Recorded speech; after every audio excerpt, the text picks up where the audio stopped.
Hey guys, tonight we're taking a slow, sleepy journey to one of the earliest cradles of human civilization, ancient Mesopotamia. You'll be walking in the sandals of a humble farmer living along the banks of the Tigris River, surrounded by fields, clay, and the hum of a world just learning how to be civilized. Don't worry, you probably won't survive this as a real farmer. The heat, the taxes, and the back pain alone would do you in by lunchtime. So, before you get comfortable, take a moment to like the video and subscribe, but only if you genuinely enjoy what I do here.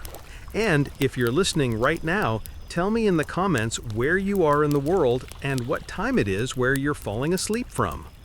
Now, dim the lights, maybe turn on a fan for that soft background hum, and let's ease into tonight's journey together. The first light of dawn creeps across the flat plains of the Fertile Crescent. You stir beneath a reed mat, the air cool and dry before the sun fully wakes. The walls of your mud brick house glow faintly gold in the half-light. Outside, a rooster crows, one of the few creatures in history who never seems to take a day off. You stretch your back, feeling the stiffness that comes from sleeping on packed clay and working fields since before you could pronounce irrigation. This is Mesopotamia, the land between the rivers. The Tigris and Euphrates snake lazily nearby, their waters retreating after the spring floods. The air smells faintly of damp soil and silt, a scent that means both hope and hard labor. You step outside barefoot, feeling the soft, cool earth beneath your feet. A pair of oxen low from their pen, hungry and impatient. You murmur something reassuring, though you know you're really talking to yourself. The horizon brightens into a pale orange wash. You can see smoke rising from neighboring huts, each one built from the same sun-baked bricks, repaired every season with more mud and prayer. Someone down the path is already grinding barley with a stone quern, the rhythmic scraping echoing through the still air. You tie a woven cloth around your head to keep off the coming sun. Your wife is already up, kneeling by a small hearth, coaxing fire from yesterday's embers. She nods at you but doesn't speak. Words are precious this early. She hands you a piece of flatbread still warm from the pan.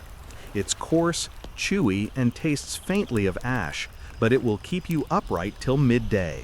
The oxen snort again. You grab a rope and lead them toward the fields, their heavy hooves squelching in the damp soil. The Tigris has recently flooded, and now the land is fertile but fickle, rich in nutrients, but soft enough to swallow a sandal if you're careless. You take in the view. Endless fields stretching toward the horizon, divided by narrow canals and mounds. There's a stillness here, broken only by the murmur of irrigation water trickling through channels you helped dig last year. As you walk, a neighbor waves, a skinny man with more wrinkles than teeth. He shouts something about the gods blessing your oxen, but it sounds suspiciously like he's asking for help mending his canal gate later. You wave back non-committally, pretending not to hear over the snorts of your beasts. The sun lifts higher, and so does the heat. You wipe sweat from your brow. The land shimmers slightly, and in the distance you can make out a ziggurat rising above a nearby town. A tiered mountain of mud brick dedicated to the god Enlil. The priests up there will already be awake, chanting hymns and burning incense. They'll thank the gods for rain, fertility, and the crops they'll later tax from you. You pause for a moment, leaning on your plow handle. The oxen chew lazily, waiting. You think about how this has always been the rhythm of things. Work, pray, rest, repeat. 1,000 years before you, someone else did this exact same motion, under the same sunrise. And 1,000 years from now, someone probably will again, though maybe with better shoes. Historians still argue whether the first Mesopotamian farmers were truly free or already bound by the city's growing bureaucracy. You, standing here with sweat dripping into your eyes, don't care much about academic debates. You just know that if the harvest fails, no scribe or priest will carry your grain jars for you. Still, there's pride in this life. You press the plow blade into the soft soil, guiding the oxen forward. The earth opens in neat lines, and the smell of fresh mud fills your lungs. It's satisfying in a quiet, grounding way, almost like you're carving order out of chaos. You hum a small tune, something your father used to sing when the sun got too heavy and the day too long. A sudden rustle catches your attention. In the reeds by the canal, something splashes. Probably a frog, or maybe a water snake. You step closer, curiosity overcoming caution. The reeds part, and for a second you think you see a small fish wriggling in the mud. You smile. Tonight's dinner might just involve something more interesting than barley porridge. You return to your work, but your mind drifts. You think about the stories the elders tell at night, of gods who made humans from clay so they'd have someone to do their chores. You can't help but laugh softly at the idea that the gods invented farming just to get out of hard labor themselves. You glance at your calloused hands and think, maybe they're still laughing. By mid-morning, the fields glisten under a bright sun. The air buzzes with insects. A small breeze picks up, stirring dust and carrying the scent of wildflowers growing along the ditches. Your stomach rumbles, and you take a moment to drink from a clay flask. The water is lukewarm and slightly gritty, filtered through reeds but never truly clean. You spit out a tiny bit of silt and mutter, "Fine vintage." Nearby, a boy runs through the furrows, chasing a stray goat. His laughter rings across the plain, bright and brief. You shout at him to watch his step. Those roots took weeks to prepare, but you're smiling as you say it. Childhood is short here, and playtime ends early when you're born to farmers. By noon, the sun burns directly overhead. You guide the oxen back toward the shade of a tamarisk tree. The animals breathe heavily, flanks glistening with sweat. You let them rest while you sit with your back against the trunk. The bark is rough and cool against your skin. You close your eyes, listening to the distant calls of cranes along the river. Somewhere behind you, your wife's voice carries faintly from the village. She's calling for your eldest to fetch more water. You picture her in the courtyard, surrounded by clay jars and baskets, working with the same calm efficiency she always does. You think about how much your family depends on this land, the fields, the river, the rhythm of seasons. There's no escaping it, and oddly, you wouldn't want to. A fly lands on your cheek, and you lazily brush it away. You think about the temple scribes again, the ones who record the flow of grain and taxes on clay tablets. They probably sit in the shade all day, dipping reed pens into wet clay. You chuckle to yourself. Maybe in the next life, you whisper. Before heading back, you notice something glimmering in the mud near the canal. You dig it out with a finger. It's a tiny piece of lapis lazuli, deep blue and cool to the touch. Maybe it washed down from a merchant's load, or maybe it's just been sleeping there for centuries. Either way, you slip it into your pouch, a small treasure against the monotony of dirt. The sun has climbed high, and it's time to head back for the midday meal. The oxen follow you obediently, hooves squelching through the mud. You glance once more over your shoulder. The plowed lines shimmer in the heat, neat and promising. The year is young, and though the work never ends, there's comfort in knowing you've begun again. You lead your animals home, dreaming of shade, bread, and maybe, if you're lucky, a short nap before the afternoon labor calls. The sun stands higher now, baking the plains into a slow shimmer. You can feel the warmth rising from the soil like breath from the earth itself. The floods have only recently pulled back, leaving behind layers of fertile silt and an impressive collection of driftwood, dead fish, and the occasional misplaced goat.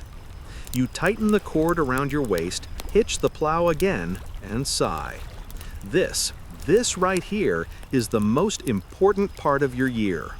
Every furrow you carve today decides whether your family will eat comfortably or survive on prayer and thin barley stew come winter. You look over the wide field before you, still slick with moisture, and wonder if it's judging you back. The oxen are slow to start. You call them by name, Nana and Shulgi, after a moon god and a king.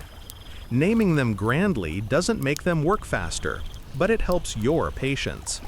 Their hides gleam in the sunlight, caked in yesterday's mud. You guide them forward, pressing your weight into the plow's handle. The blade slices into the damp ground with a sound like soft, tearing fabric. The smell that rises is rich, almost sweet.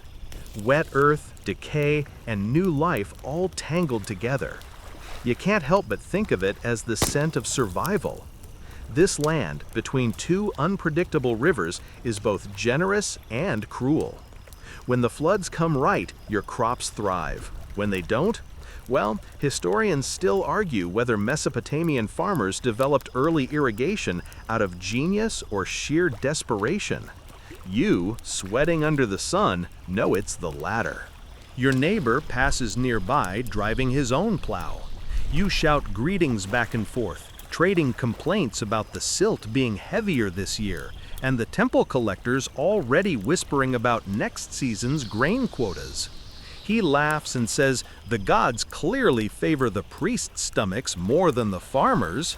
You grin and mutter that even Enlil himself probably owes a tax to someone. By mid-morning, the mud begins to dry and crack slightly.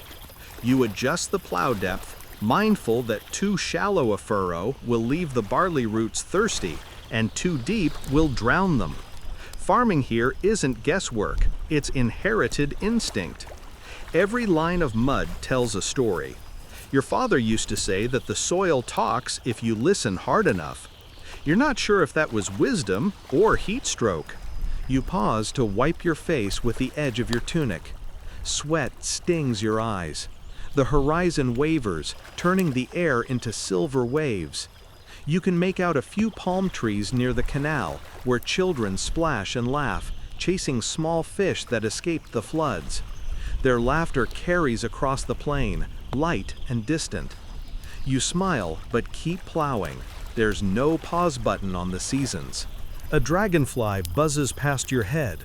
It lands briefly on the ox's horn before darting off again, shimmering blue and green in the light. You remember your grandmother saying, dragonflies are the messengers of Ninorta, god of farming and war. A fitting combination, you think, for someone who fights mud instead of soldiers.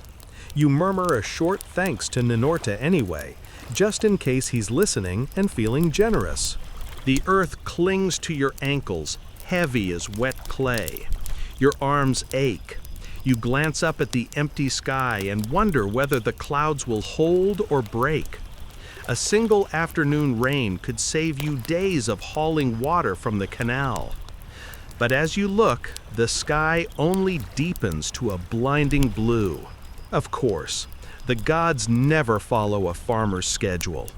You stop to rest in the shade of your plow, sipping from a small water skin. The liquid tastes faintly of reeds and clay, but it's cool, and that's enough. As you drink, you spot movement on the road, a caravan of donkeys carrying bundles of reeds and pottery toward the city. Traders, probably heading to Uruk or Lagash. You watch them go, imagining what it would be like to travel so far, to see the sea beyond the rivers. Then you remember that travel also means walking, dust, and sleeping without your family. The fantasy fades quickly. When you return to work, the ground grows firmer under the sun. You can feel the difference through the plow. The oxen grunt as they drag it forward, step by heavy step.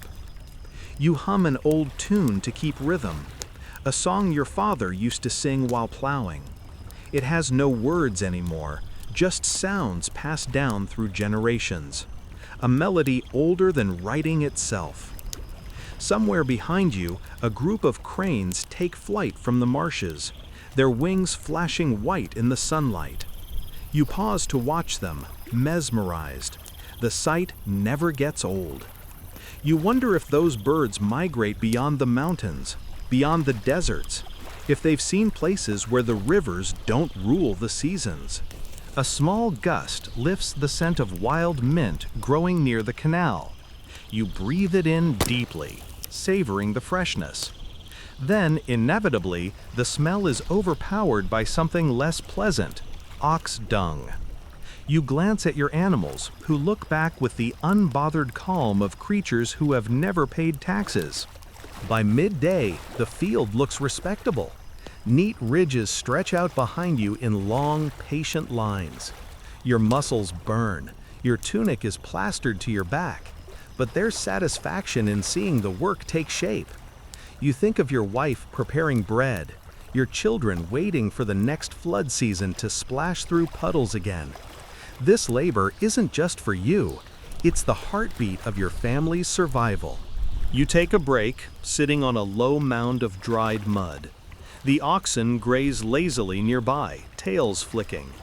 You pull a small clay amulet from around your neck, a simple disc etched with a symbol of Enki, god of water and wisdom.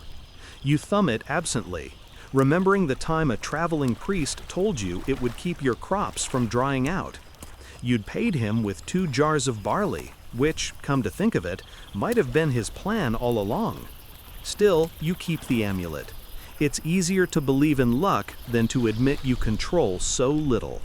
As you rest, a small snake slithers past your foot, its scales catching the light. You freeze for a second, then let it go. Snakes, your mother said, were sacred to Ningishzida, lord of vegetation and the underworld. Killing one brings bad harvests, or worse, annoying temple gossip. The snake disappears into a crack in the soil, and you feel oddly relieved. Later in the day, your neighbor calls over again. His plow blade is stuck, jammed in a patch of hard clay. You leave your work for a moment to help him pry it free. Together, you strain and curse quietly under your breath until the blade pops loose, spraying both of you with mud. You both laugh. Farming has a way of humbling everyone equally. When you finally stop, the sun is a white coin sinking toward the horizon. The air cools slightly, though it's still heavy with heat. You lead the oxen toward the canal to drink, watching their reflections ripple across the water. You kneel, washing the mud from your hands and face. The water feels cold and alive, slipping through your fingers like silk. You look over the fields one last time. The furrows stretch neatly into the distance, each one ready to cradle the seeds you'll scatter tomorrow. You feel a quiet pride settle in your chest, the kind that doesn't need words. The land is ready, and so are you. You walk home slowly, oxen trailing behind like sleepy shadows. The sky turns soft pink, and the air fills with the sound of evening insects. Somewhere far away, a temple gong rings, a call to evening prayers. You pause and bow your head for a moment, murmuring thanks to the gods for steady weather and strong animals. Whether they're listening or not, you can't say, but it feels right to say it anyway. By the time you reach your village, smoke curls from hearths again. The smell of roasting lentils drifts through the air. Your wife waves from the courtyard, your children chasing each other with sticks that are supposed to be swords. You feel your exhaustion melt into something softer, contentment maybe, or just relief. As the last light fades, you untether the oxen and rub their flanks, whispering promises of rest and grain tomorrow. They blink slowly, clearly unimpressed by your gratitude. You chuckle, patting their sides before turning toward home. Behind you, the plowed earth cools under the stars, holding the memory of the day's work, a quiet promise buried in the soil. The next morning begins before the light. You wake to the soft rustle of wind through reeds and the faint drip of last night's dew sliding off the roof. The world outside still lies in a sleepy blue haze. Somewhere, a donkey brays, probably offended that it's already being asked to do something. You stretch beneath your reed mat, every muscle reminding you of yesterday's plowing. The ground may be fertile, but it has a cruel way of demanding proof. Your wife is already awake, kneeling beside the small hearth. The smell of baking bread fills the house.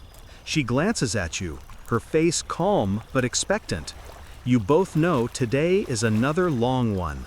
The fields won't wait, and neither will the gods who claim to oversee them. She hands you a pouch of barley seeds wrapped in woven fiber, tied neatly at the top. You run your fingers across the small grains, smooth, warm, and full of potential. Every handful you scatter today will be a wager against time, weather, and fate. Outside, dawn begins to lift the world into color. The sky glows pale rose over the eastern horizon, and the Tigris reflects it in streaks of silver. The air smells clean, damp, and full of possibility.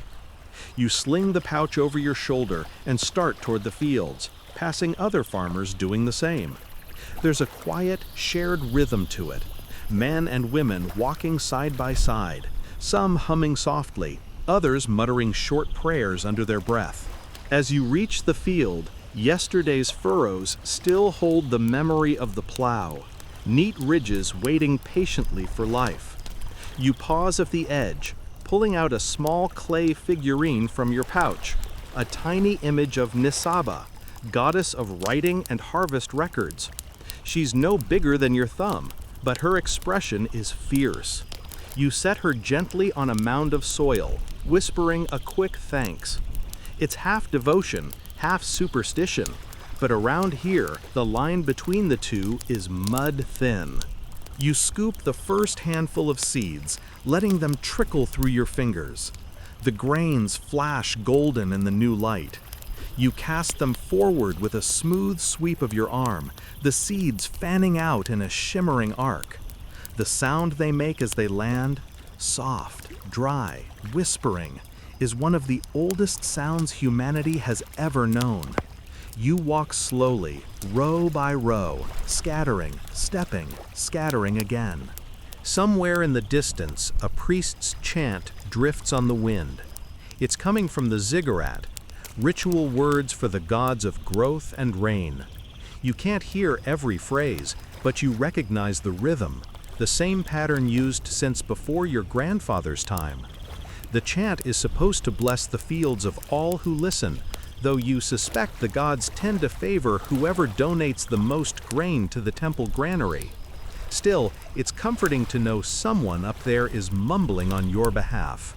As you move down the row, you think about barley, the quiet hero of your life. It's not glamorous like the copper trader's wares, or rare like lapis from Afghanistan, but it's everything. Bread, beer, porridge. Half your world runs on this humble grain. You remember hearing once that beer was a gift from the gods themselves, meant to bring joy and forgetfulness. You smirk. Clearly, those gods have never tried drinking the thick, yeasty brew your cousin makes. By mid-morning, the sun has climbed high and your shoulders burn. You stop to drink, wiping your mouth on your sleeve. Around you, the other farmers are still at work. A few children run through the irrigation ditches, splashing and laughing, while their parents shout half-hearted warnings. The air hums with small life, buzzing insects, croaking frogs, and the soft creak of leather harnesses. You look up at the distant ziggurat again, its layered terraces glinting in the light. Smoke rises from its upper platform, curling lazily into the sky. Historians still argue whether the smoke signified sacrifice or just incense offerings. You like to think it's incense. The gods probably appreciate a nice smell as much as anyone. You take another handful of seeds and toss them gently. As they scatter, you can't help but marvel at the quiet optimism of it all. Throwing food into dirt and hoping the dirt returns the favor. Somewhere deep down, you feel that same old pulse of faith. Not in the gods necessarily, but in the rhythm of seasons that has never yet failed completely. Your neighbor calls out from across the field, holding something small and squirming. "Look!" he shouts, grinning. You walk over, curious. In his hand is a frog the size of your thumb, glistening and annoyed. "A sign of good water," he says, laughing. "Or maybe just a sign that we're standing in a swamp." You both laugh. He releases the frog back into the canal, where it vanishes with a quiet plop. You return to work, the sun already beginning its slow descent. Sweat runs down your temples, and the earth darkens under your bare feet. You remember a story your mother used to tell. Once, long ago, a farmer scattered seeds without praying first, and his entire field sprouted weeds shaped like tiny fists. You're not sure if that was meant as warning or entertainment, but you murmur a quick word to Enlil just in case. A flock of white egrets lands at the far edge of your field, picking through the damp soil for insects. Their long necks move gracefully, like tiny feathered priests inspecting your work. You wonder if they judge you too. By late afternoon, you've emptied half your seed pouch.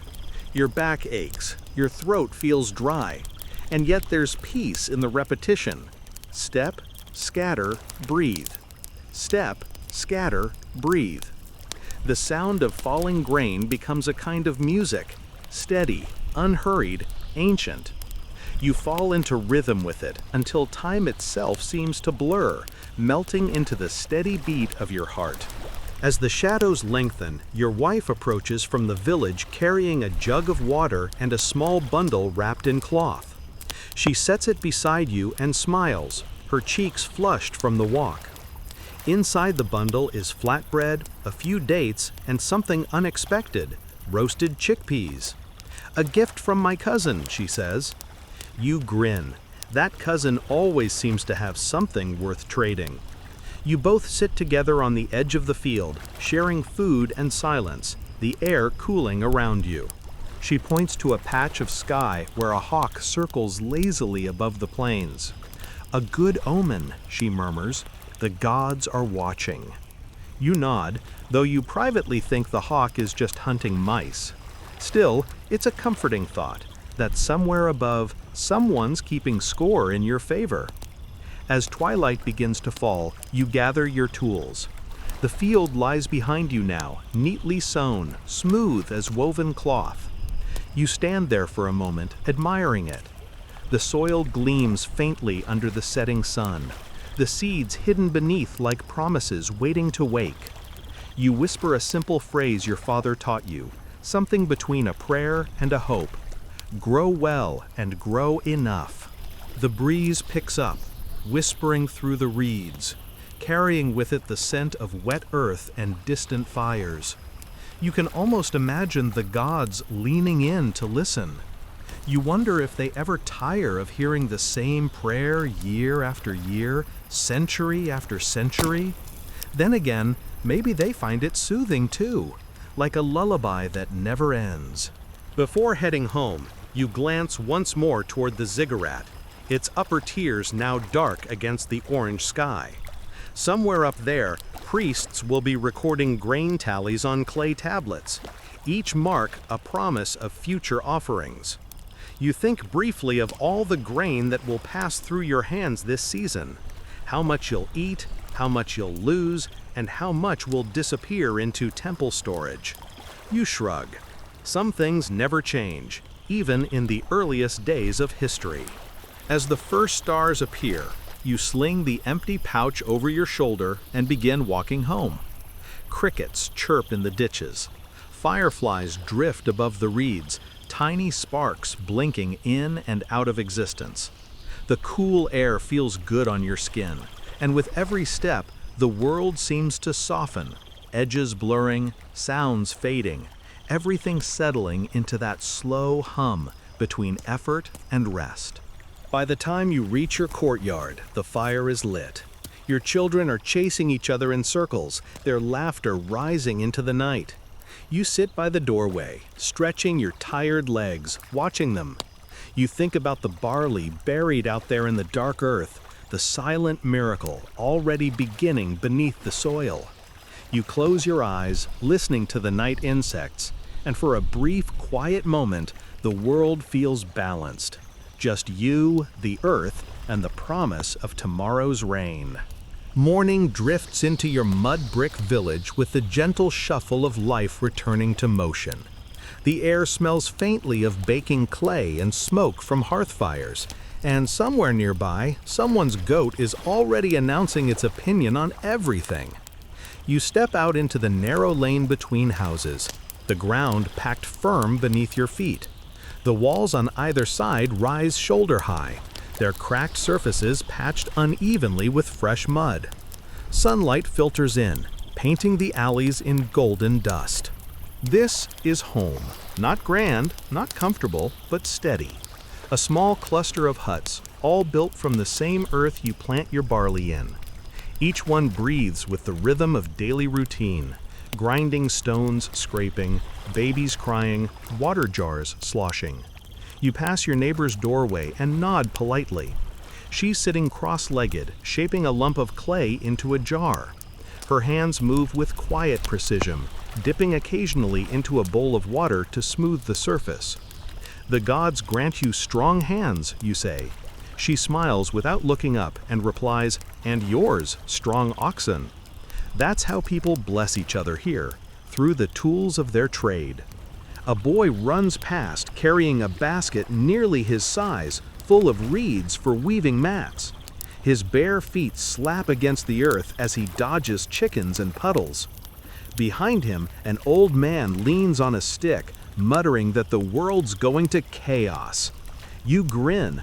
Every generation since Sumer learned to complain the same way. You stop at the well in the village center. The rope creaks as you haul up a jar of cool water. A few women are already there, gossiping in low voices as they fill their pots.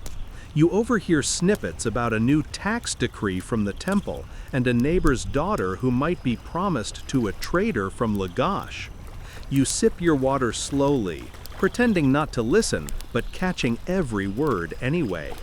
In small villages, secrets move faster than donkeys. The well itself is lined with smooth stones, worn down by countless hands. You remember helping dig it when you were a boy, how the ground had smelled of ancient clay, and the older men had laughed that they were digging toward the underworld.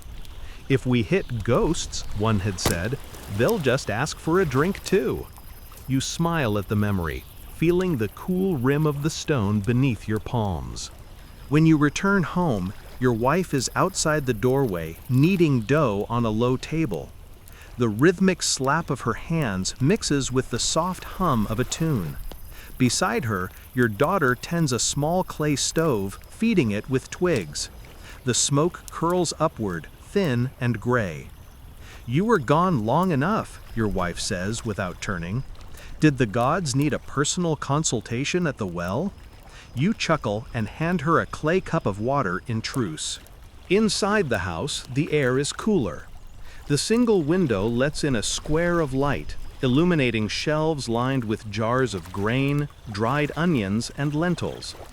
On one shelf sits a small clay idol, an image of your household god, who, in your mind, looks increasingly like a weary bureaucrat.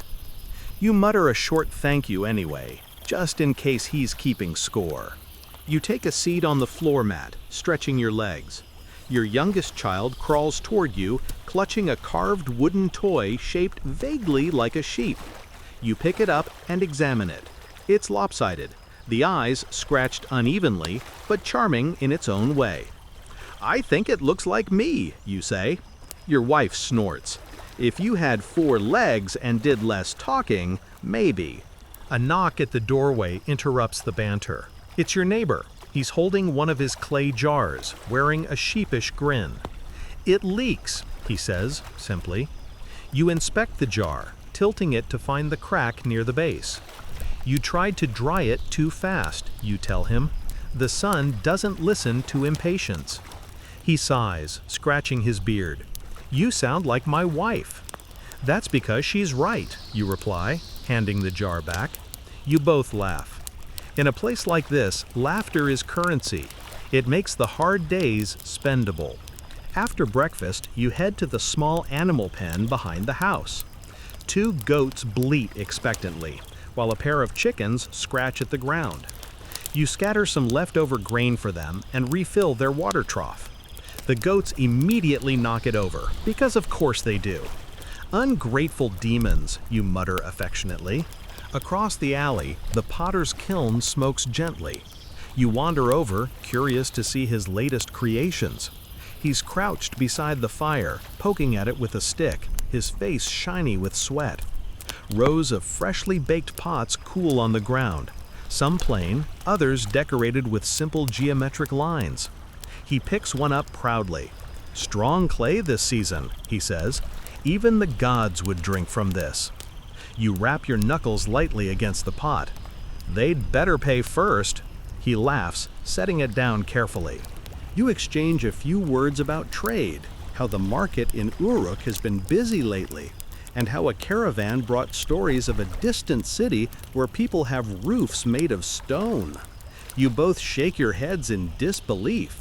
Stone sounds heavy, expensive, and entirely unnecessary. Who needs roofs that last forever, when every few floods you get to build new ones for free? The day stretches on lazily. You help repair part of your wall that cracked after last week's rain, mixing mud with straw and pressing it into the gaps. The texture is cool against your hands, satisfying in its simplicity. You hum a slow tune while working, pausing occasionally to shoo away a curious dog. By midday, the heat becomes relentless. You retreat inside, where your wife has laid out lunch: flatbread, lentils, and a small bowl of pickled dates. The tang of vinegar cuts through the warm air. You eat slowly, savoring each bite. Between mouthfuls, your son asks when he can help in the fields. "When you can lift an ox," you say. He puffs up proudly and flexes, though the only thing he's strong enough to lift is his toy sheep. After the meal, you rest. The afternoon hum fills the silence. Buzzing flies, distant hammering from a carpenter, the faint clink of pottery from somewhere down the lane. You close your eyes, half dozing. In dreams, the sounds merge into one long, sleepy rhythm, the living heartbeat of a village that never really stops. You wake as the light begins to fade, golden again. Outside, the villagers gather in the square, where a traveling musician has set up. He carries a small lyre made of wood and sinew, plucking at the strings as people drift closer. Children sit in the dirt, wide-eyed. The man sings softly of heroes, kings, and storms, his voice low and soothing. You lean against a wall, letting the melody wash over you. Historians still argue whether these songs were the first oral histories or just ancient entertainment. You decide it doesn't matter. Either way, they make the evening softer. One verse tells of a farmer who challenged a god to a plowing contest. The god, impressed by the mortal's persistence, granted him endless harvests, but also endless work. You can't help but laugh quietly. "Sounds about right," you whisper. As night deepens, the villagers drift back to their homes. You walk slowly under a sky powdered with stars. The air is cooler now, carrying the scent of distant rain. At your doorway, you pause and look back. Smoke rises gently from a dozen small hearths, each one glowing like a captured piece of the sun. There's something comforting about the sameness of it all. every house shaped by the same hands, every person bound to the same soil. Inside, your children are already asleep. Your wife hums quietly as she tidies up the day's work. You sit beside her, watching the fire flicker across the walls. "Tomorrow?" she asks. "Sewing again," you answer. "Always sewing." She nods, smiling faintly. You stretch out on the mat, listening to the night.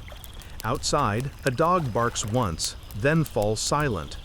The world settles into a gentle hum, the steady breathing of a village built from earth, lit by flame, and dreaming under ancient stars. You close your eyes, the warmth of the hearth fading into darkness, and feel a deep, quiet gratitude that life, for now, is simple enough to understand. Before dawn, the air is still cool, soft with mist drifting from the river. The village stirs early on market day. You rise before the first rooster call, stretching stiff limbs and stepping into the faint blue of morning. Your wife is already awake, packing the woven baskets with barley and dried dates. She ties each one tightly with reed cord, humming a tune that sounds older than speech itself. "Don't forget to bring back oil," she says, handing you a small clay jar filled with coins. "And no gambling this time." You grin. "I only lost once." "Twice," she corrects without looking up, "and the goat still hasn't forgiven you." You load the baskets onto the donkey, who eyes the burden with the sort of long-suffering patience only donkeys possess. The air smells of damp earth and smoke from morning fires. As you set out, the sun breaks slowly over the horizon, bathing the fields in pale gold. Birds stir in the reeds along the canal, and a frog croaks lazily from the mud. The road to Uruk is nothing more than a winding track pressed into the soil by generations of feet, hooves, and wheels. You've traveled it since you were a boy. It stretches across open plains, dotted with the occasional cluster of palm trees or ruined shrine. Other farmers join along the way, some walking, some with ox carts. Greetings pass like a quiet chant. "Strong harvest," "Safe travels," "May the merchants bargain kindly today." Everyone knows the same silent truth. They won't. By mid-morning, the walls of Uruk rise before you, sun-baked and immense. The city always feels like a living creature, breathing, shifting, full of sound. Its towers catch the light like bronze, and the ziggurat looms in the distance, stairways ascending into the sky. You've heard it said that the gods live at the top, but you suspect the priests just enjoy the view. The gates stand open, guarded by two men with spears. They nod you through after a quick glance at your baskets. Beyond them, the world explodes into motion and noise. The market square of Uruk is a river of humanity.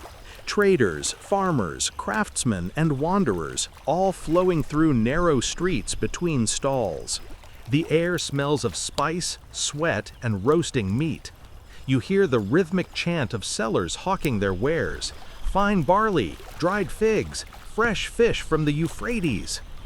Bells jingle as donkeys shuffle past, and a child weaves between the crowd with a tray of small clay trinkets. You find your usual spot near a potter's stand and spread out your goods. The barley shines pale gold in the sun, and the dates glisten with sweetness. It doesn't take long for the first buyer to appear, a woman with bracelets up her arms and a calculating look in her eye. She examines a handful of barley, rolls it between her fingers, and says, "It's light. Last year's was heavier." You smile politely. Last year's fields had more rain. This year's had more sun. The gods choose their mood. I only follow. She narrows her eyes, then offers half your asking price. You sigh theatrically, shake your head, and after much back and forth, you meet somewhere in the middle.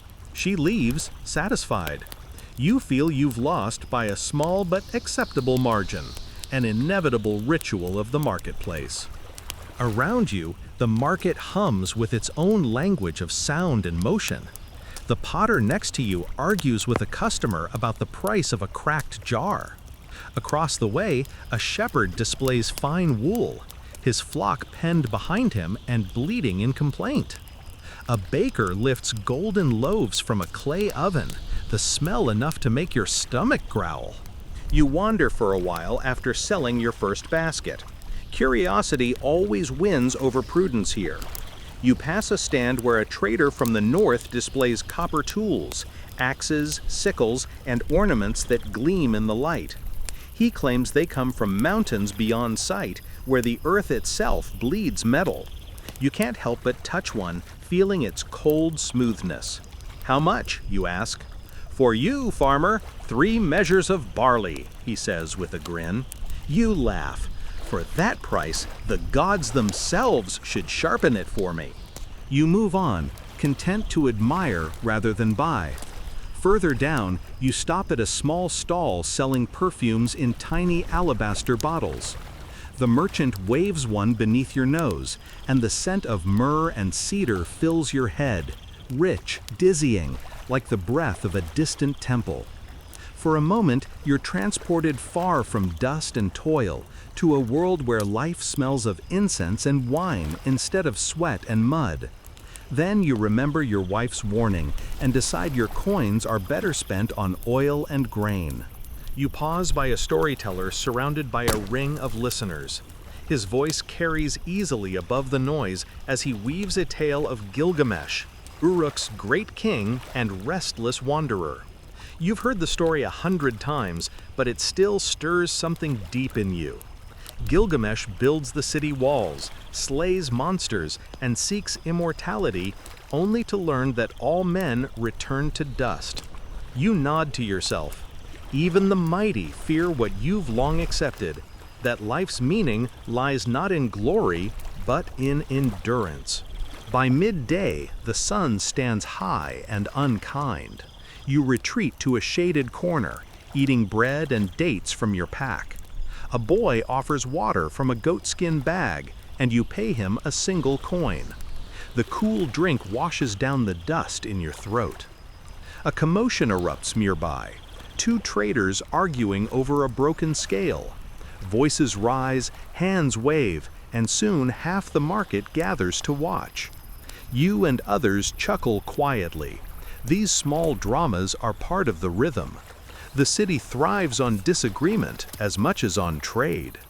Later in the afternoon, you sell the rest of your barley to a temple official who records the transaction on a small clay tablet. He presses wedge-shaped marks into the soft surface with a reed stylus. Cuneiform, they call it. You watch the signs take shape and feel a flicker of awe. Words made visible, preserved in clay. You wonder if someday your name might end up on one of those tablets, carried into the future. It's a strange thought that the simple act of trade could leave an echo lasting centuries. With your baskets empty and your coin pouch heavier, you begin to wander again.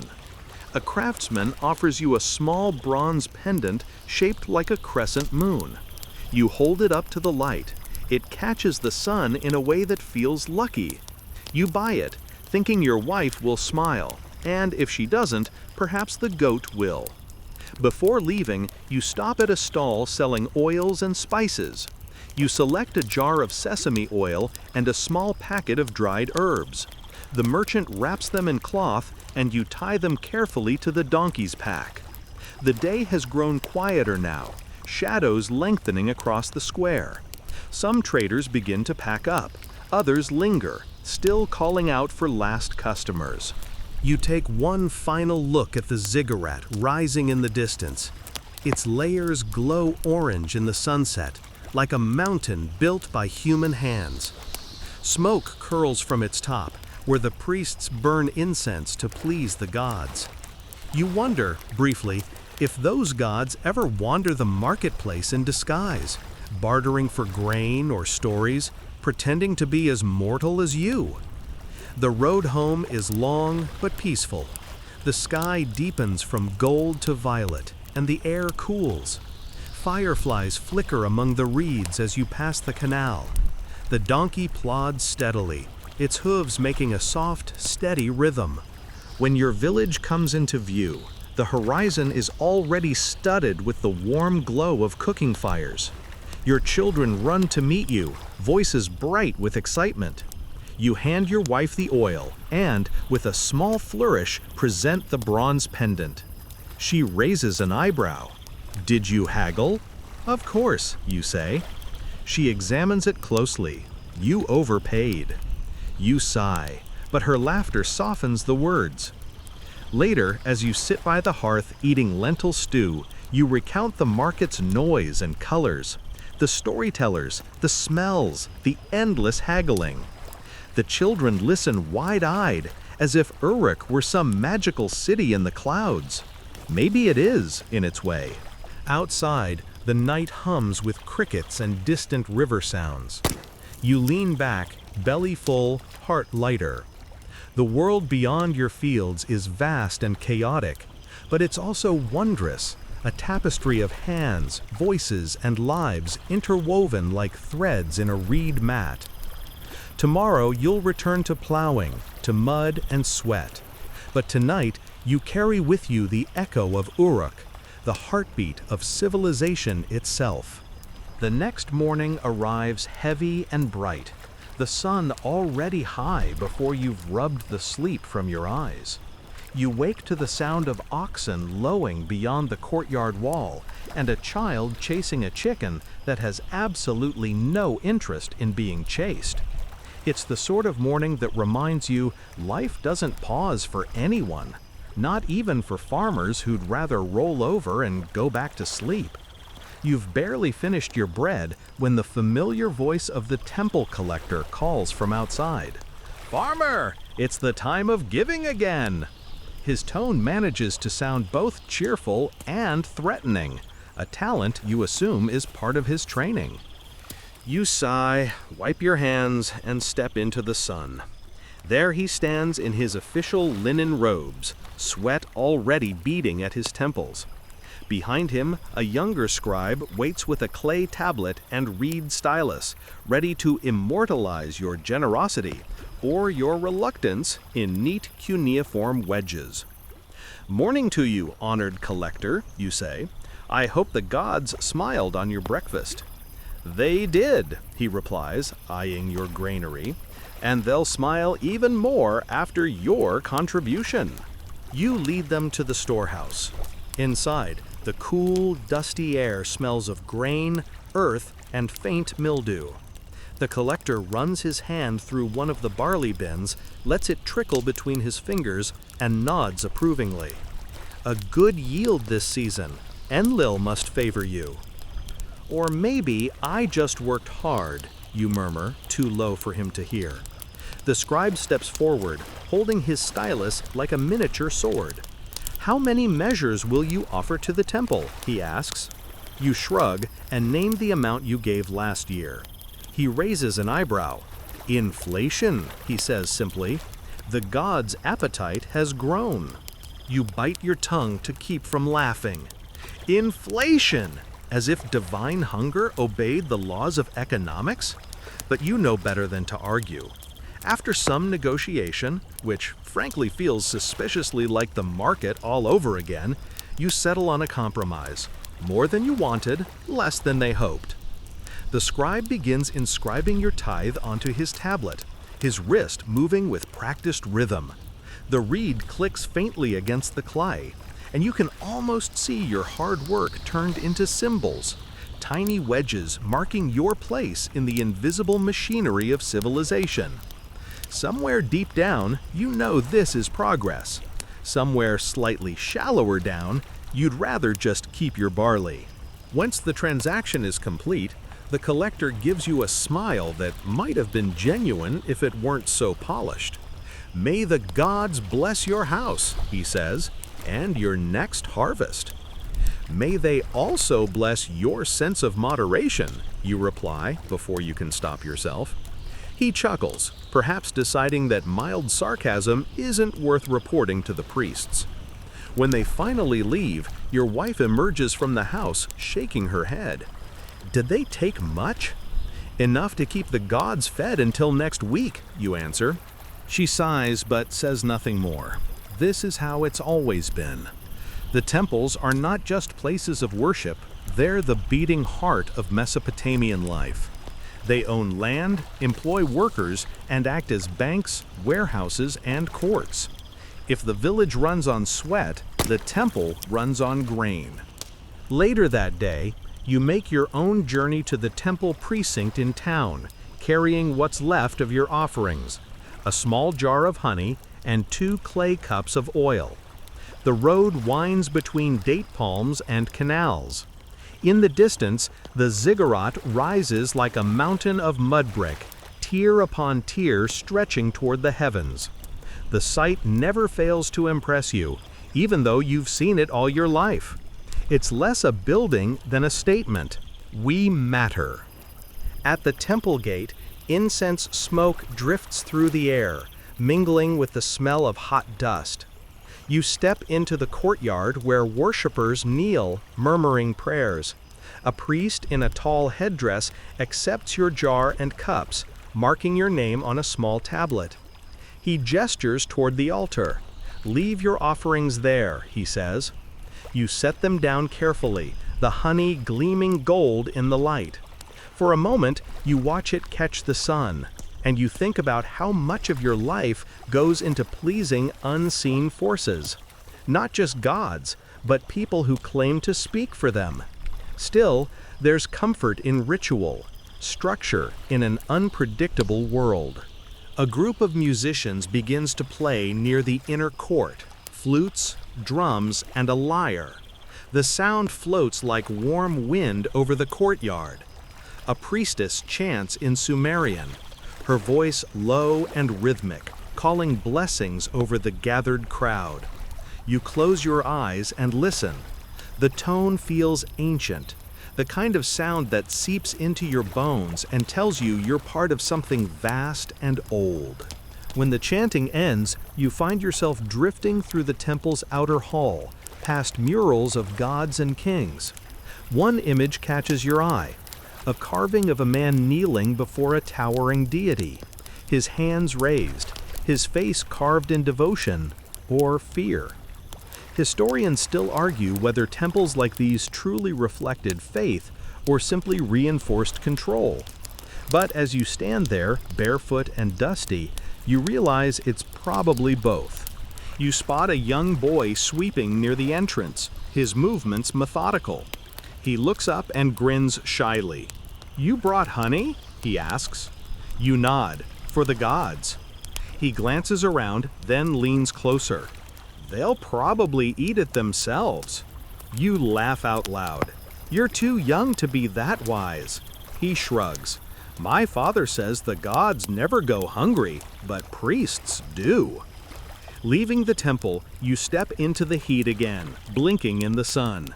Around the precinct walls, vendors sell trinkets, small idols, beads, charms promising protection or luck. You buy one shaped like a tiny bull for your youngest son. He's been afraid of thunderstorms lately, and maybe, just maybe, a sacred cow can help. As you walk home, you pass the canal where fishermen mend their nets. A man waves to you from the water's edge. "Paid your taxes yet?" he calls with a grin. "Paid, blessed, and broke," you reply. He laughs. Then you're officially part of civilization. By the time you reach your house, the sky has turned the color of baked clay. Your wife sits on the roof, mending a woven mat. You climb up beside her and sit in silence for a while, watching the sun dip behind the palms. Smoke curls from distant cook fires, and the air carries the faint scent of sesame and roasting fish. "Do you think the gods really need all that grain?" she asks quietly. "Maybe not," you say, "but the priests do, and maybe we need the priests." She looks at you puzzled. You shrug. Someone has to remember the stories. Someone has to keep track of who owes whom. You both laugh softly at that. There's truth in the joke. The temple may take, but it also gives, a kind of order to the chaos. It's where people bring their fears and hopes, their sicknesses and gratitude. It's where marriages are blessed, disputes settled, and crops consecrated. Without it, maybe everyone would just drift. As twilight deepens, the first stars blink into view. The cool of evening seeps through your clothes, carrying the smell of the river and wet reeds. You stretch your arms and watch as bats flit overhead, chasing insects through the fading light. In the distance, the ziggurat glows faintly with the reflection of torches. You think of the priests chanting in their high chambers, the scribes scratching away at their tablets, the collectors counting and recounting the grain. Civilization, for all its dust and taxes, feels strangely comforting in its predictability. Still, a quiet part of you wonders, what happens if one day people stop believing? If the temples fall silent? If no one feeds the gods? Perhaps you think the world would keep turning, the barley would still grow, and the rivers would still rise. Maybe the gods would sleep, and humans would finally rest too. But for now, the system hums on, as steady as the beating of your heart. You close your eyes, feeling the night settle around you like a warm blanket. Tomorrow will bring another sunrise, another duty, another small offering to the endless machinery of faith and survival. The morning begins with the clatter of a clay bowl rolling across the courtyard and the unmistakable sound of your youngest laughing like a tiny, victorious god. You open your eyes to a square of sunlight warming the wall above your sleeping mat. Somewhere nearby, a goat bleats indignantly, and someone, probably your eldest, murmurs a half-hearted apology. You sit up slowly, rubbing grit from your eyes. The air smells of ash and bread dough, of river silt, and the faint sweetness of last night's smoke. Life inside the family compound always starts this way. Noise, motion, and the comfortable chaos of people who know each other too well. Your home, like nearly every other in the village, is built from the same sun-baked mud brick that seems to rise naturally from the soil itself. The walls glow faintly gold in the morning light, patched in places with straw and clay from a dozen past repairs. The roof beams are palm trunks, laid flat and topped with reeds and packed mud. It's not grand, but it's solid, mostly. When it rains, which isn't often, you can almost hear the house sigh under the weight of the water. You step into the courtyard barefoot. Chickens scatter. Your wife is already kneading dough beside the small clay oven, her arms dusted white with flour. She looks up long enough to hand you a chunk of bread from the last batch. It's warm, chewy, faintly smoky, the taste of simple survival. "Eat before it hardens," she says. You tear off a bite and grin. "Hard bread builds strong teeth." "Or breaks them," she replies, smiling. The children dart past, 3 of them, barefoot and wild-haired, chasing the goat that escaped again. You watch them weave through the courtyard, laughing, shouting, tripping over a pile of reeds. It's a mess, but it's a joyful one. You think of how many lives have looked exactly like this for thousands of years, in thousands of compounds just like yours. You settle onto a low stool near the doorway, stretching your legs.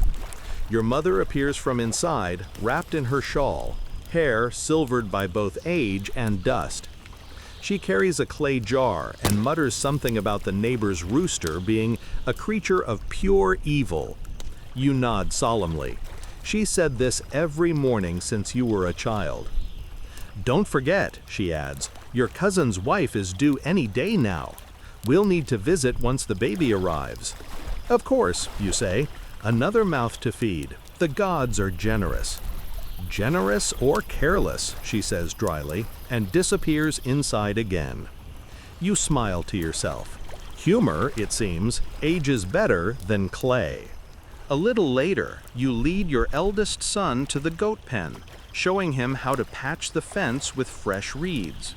He listens halfway, distracted by a beetle making its slow pilgrimage across the mud. You let him be.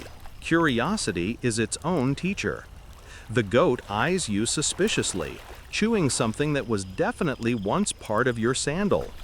Someday, you tell the animal, you'll make a fine stew. It stares back, unimpressed. The compound hums with small chores. Your wife grinds grain on the stone quern, rhythm steady as breathing. Your daughter helps wash clothes in the canal water you hauled earlier. You can hear the slap of fabric on stone, the laughter that follows each splash.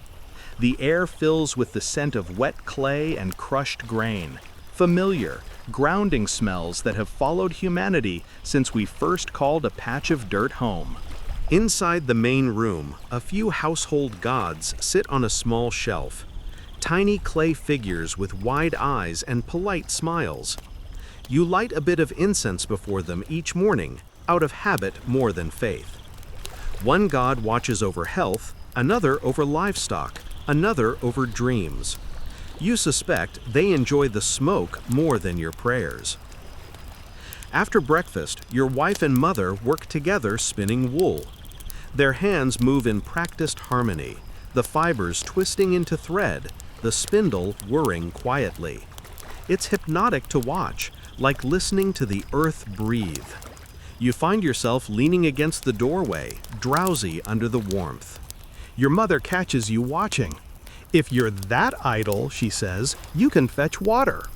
So much for resting. You take 2 jars and head toward the canal. The path winds past other compounds, neighbors nodding and greeting, children playing in the dust, dogs sleeping under shade. One man calls out that his ox fell into a ditch again, and you promise to help later. The world here runs on favors and shared laughter. Without either, no one lasts long. At the canal, the water glimmers under the sun. You dip the jars carefully, letting the cool liquid swirl around your hands. It's peaceful for a moment, until a fish flicks past your ankle and nearly makes you drop everything. You glance around, hoping no one saw. A fisherman nearby snorts, failing to hide his grin. "The mighty farmer, defeated by a fish," he says. You bow dramatically. The fish was clearly blessed by Enki himself. "Then you owe the god a drink," he laughs. You carry the water home, feeling the weight pull at your arms. Each step reminds you that the simplest tasks here require effort. But there's a quiet satisfaction in it, a rhythm older than history itself. Back at the compound, the children have calmed, the goat is cornered, and the smell of baking fills the air again. Your wife is shaping small loaves this time, pressing her thumb into each one before sliding it into the oven. "So the spirits know who made it," she says. You nod, though you've always suspected it's just a convenient excuse for artistry. In the afternoon heat, everyone retreats indoors. The house dims, thick with that heavy, drowsy silence that only midday can bring. You lie on the mat near the door, drifting between waking and sleep. Outside, the flies buzz lazily, and somewhere in the distance, a dog barks at absolutely nothing. When you wake, the sun has started to sink. Shadows stretch long across the courtyard. Your daughter is feeding the chickens, tossing handfuls of leftover grain. The youngest is drawing in the dust with a stick, a crude picture of a man, a sun, and what might be a cow or possibly a very large worm. You praise the art anyway. In the corner, your mother hums softly as she threads beads onto a string. "For the baby," she says, meaning your cousin's unborn child. Protection from evil spirits or bad taste in jewelry. You take a moment to look around at it all. The goats, the grain, the laughter.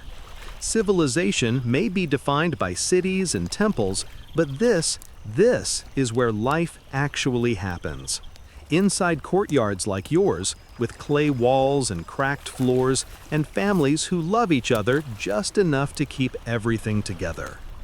You remember something you once overheard in Uruk. A man's house is his little kingdom. You suppose that's true, though your kingdom is ruled by chickens and toddlers. Still, there's pride in it. Here you know every sound, every creak, every stubborn weed that insists on growing through the wall.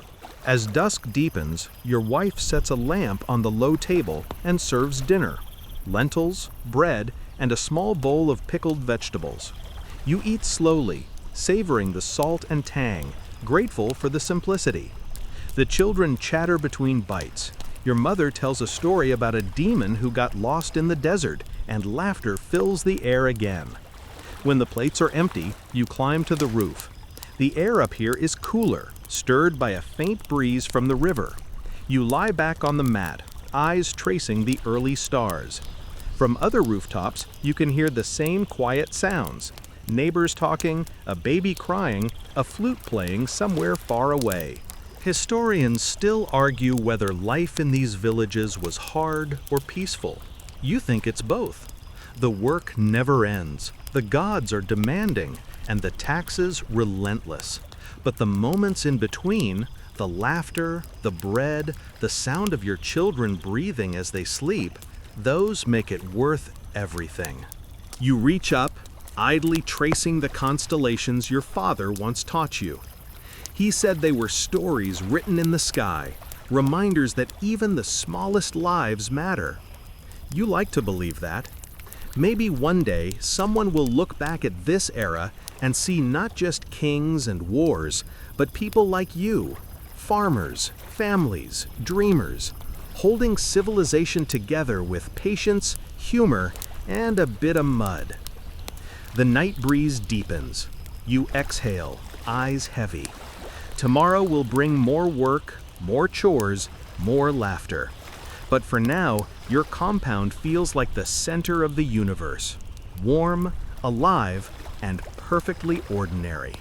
The sun lifts slowly over the eastern horizon, spilling light across the rooftops of Uruk.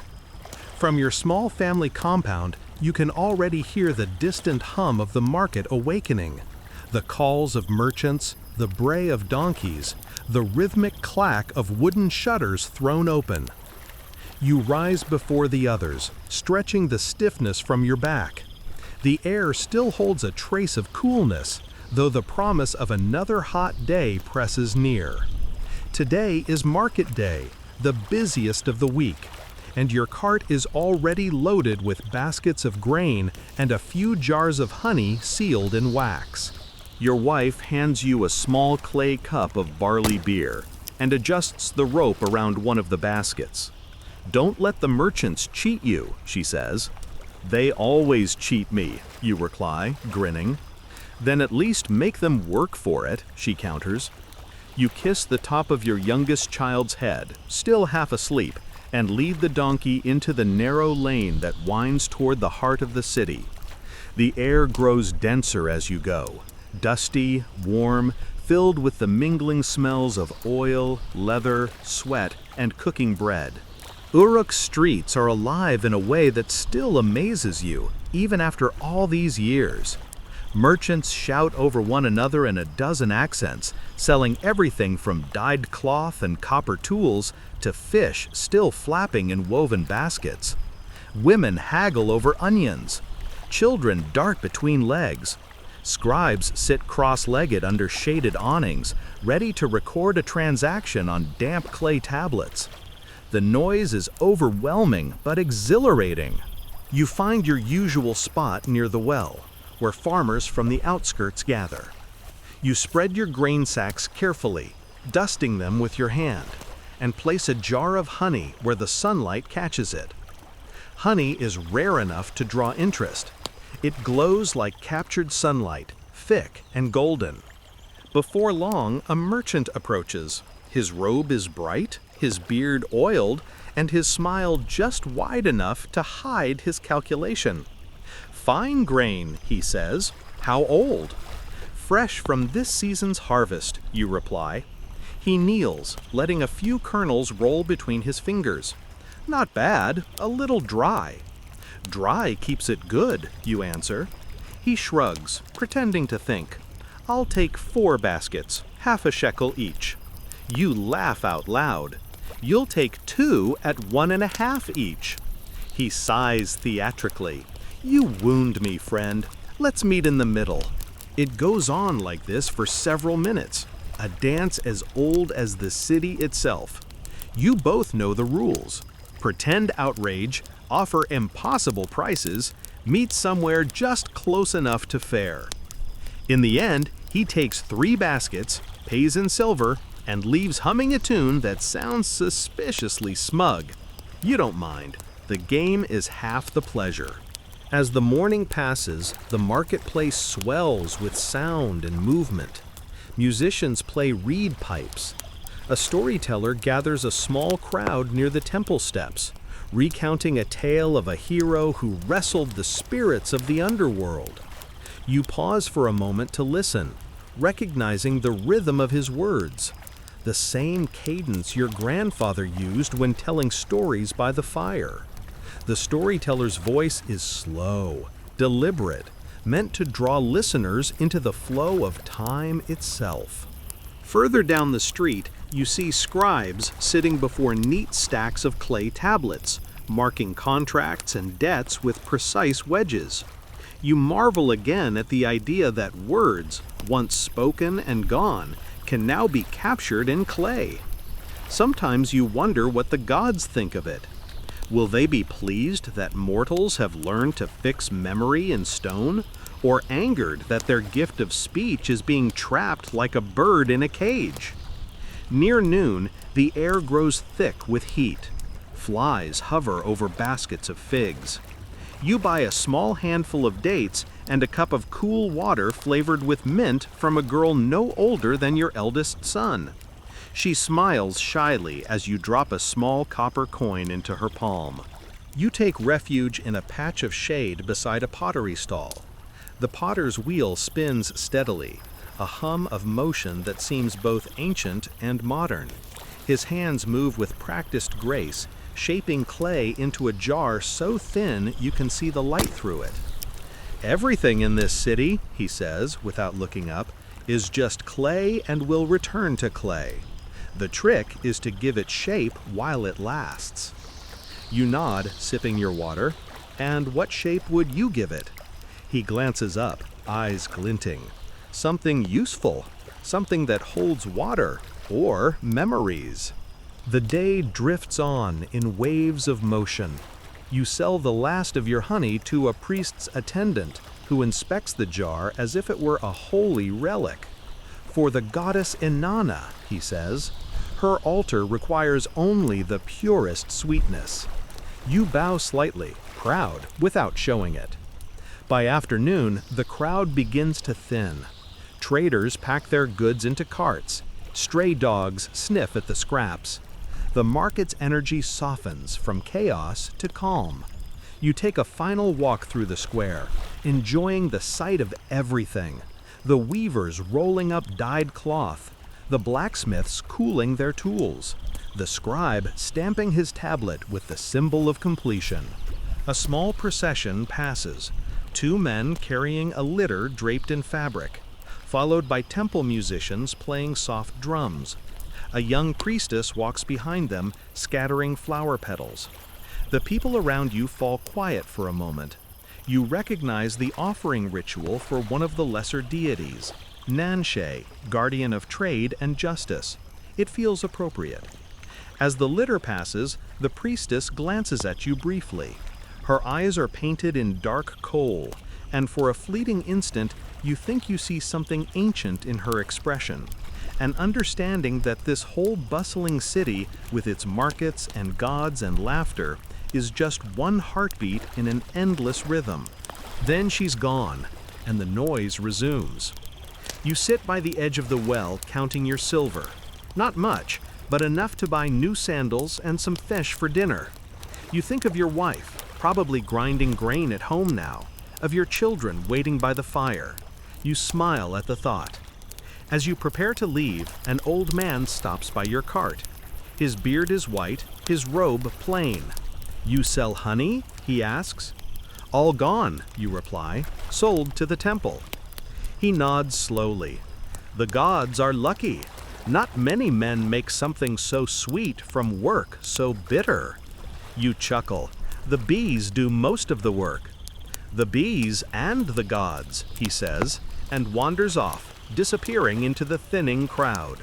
You harness the donkey again, the wheels creaking as the cart rolls over the dusty stones. The path home feels longer now, but lighter too. The air has cooled. The city glows in the soft light of evening. You pass the great ziggurat, its steps catching the sun like a mountain of gold. At its summit, you can just make out figures performing the evening rites, smoke rising in thin, white streams toward the heavens. You stop for a moment to watch. You've seen this sight 100 times, yet it still feels sacred. The heartbeat of Uruk, pulsing through every life within its walls. You wonder if someday, long after you're gone, someone will walk these same streets and feel the same mixture of awe and belonging.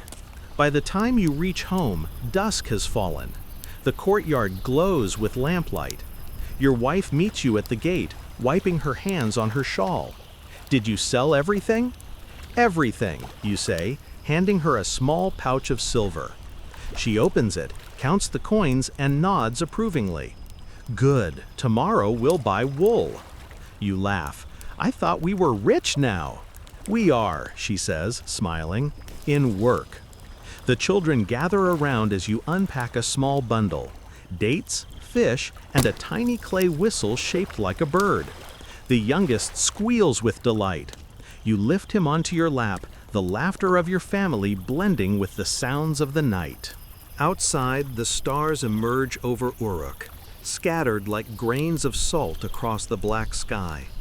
Somewhere in the distance, a flute plays, and the river hums softly beyond the walls.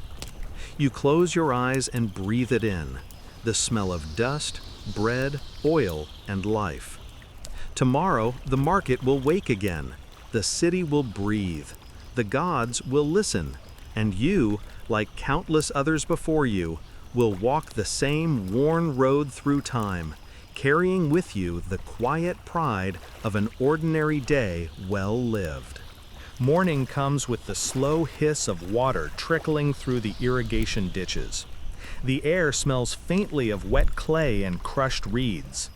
You crouch near the canal, dipping your fingers into the flow, cool, brown, and alive with tiny swirls of silt. The river has been generous this year, leaving behind a rich, heavy soil that clings to everything. It also leaves behind your daily battle, keeping the water where it belongs. You straighten your back and squint toward the horizon.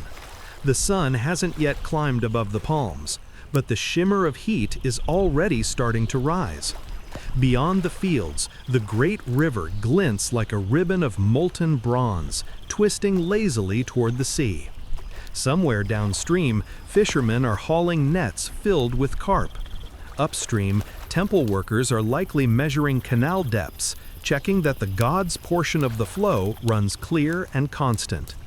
Here, in your little stretch of farmland, it's just you, a wooden shovel, and an ox that would rather nap than move. You slap the ox lightly with the back of your hand. Come on, big one. The gods don't pay lazy beasts. The ox blinks slowly, unimpressed. You sigh and get back to work, pushing mud along the edge of the canal wall. The system looks simple: ditches, gates, channels. But it's a masterpiece of balance. Too much water and the fields drown. Too little and the crops wither before harvest. The trick, as your father used to say, is to think like the river, patient, stubborn, always moving forward. Historians still argue whether the first irrigation systems were truly cooperative or controlled by temple bureaucrats. From your perspective, standing ankle-deep in mud, it's probably both. The priests own the writing tablets and the measuring cords, but the farmers know how to coax the channels into behaving. If either side vanished, the other would drown or starve. You adjust the wooden gate that diverts water into your barley field. The flow quickens and the earth drinks deeply, darkening in wide-spreading patches. The scent is intoxicating: wet loam, grass, and the faint sweetness of decay. You can almost feel the barley stirring beneath the surface, roots threading downward like sleepy fingers. You take a seat on a nearby stone, wiping your brow. From this spot, you can see how everything connects: the smaller ditches leading into larger canals, the canals leading to the great artery of the Tigris. It's a living body, veins of water pulsing through the land. The engineers of your age, though they might not use that word, understand something fundamental. Water means life, and whoever guides it holds power. There's talk lately in the village that the temple plans to build a new canal to reach the southern plain. The scribes came last week, scratching symbols into clay while asking how much labor each household could donate. You know that means long weeks under the sun, digging and hauling. Still, the promise of new fertile ground is tempting. Your neighbor, Dagon, wanders over carrying a jug of beer and a grin that's too wide to trust. "You fixin' your ditch again?" "Trying to," you say. "The river keeps eating the wall." He laughs. "You should use reed bundles. Tie them with goat hair, not straw. Lasts longer." You nod, storing that tip away. "You heading to the meeting tonight?" He rolls his eyes. "If I must. The overseer will talk about the glory of cooperation, while the priests count how many backs they can break for free." You chuckle. "At least there's free beer." "True," he says. "The gods love a drunk laborer." After he leaves, you walk along the main canal checking for leaks. The water hums quietly, reflecting the sunlight in trembling ripples. Dragonflies skim over the surface. Somewhere in the reeds, frogs croak like tired musicians keeping time. You spot a small break in the bank. Nothing serious yet, but enough to cause trouble if left alone. You kneel and pack the gap with clay, your hands sinking into the cool mud. The feeling is strangely calming, almost meditative. You think of how your ancestors must have done the same, centuries ago, when the first city walls were still just piles of brick. A quirky old saying drifts back to you, something your grandmother used to mutter while planting onions. "If the river loves you, she'll flood your enemy's house." It always made you laugh, though lately it feels like the river loves no one in particular. She gives and takes as she pleases. You look up, following the line of the canal toward the distance. There, on the horizon, stands the faint silhouette of a ziggurat, gleaming white under the sun. You can almost imagine the priests atop it, watching the flow of water from on high, claiming that it all moves by divine will. Maybe they're right, or maybe it's just gravity and good shovels. By midday, the heat becomes punishing. You retreat under a small awning you built from palm fronds, gulping water from your leather flask. The world hums around you, the low murmur of insects, the far-off call of oxen, the whisper of moving water. In this moment, it's easy to believe that the land itself is alive, breathing in rhythm with you. You pull a handful of reeds from the canal's edge, weaving them together absent-mindedly.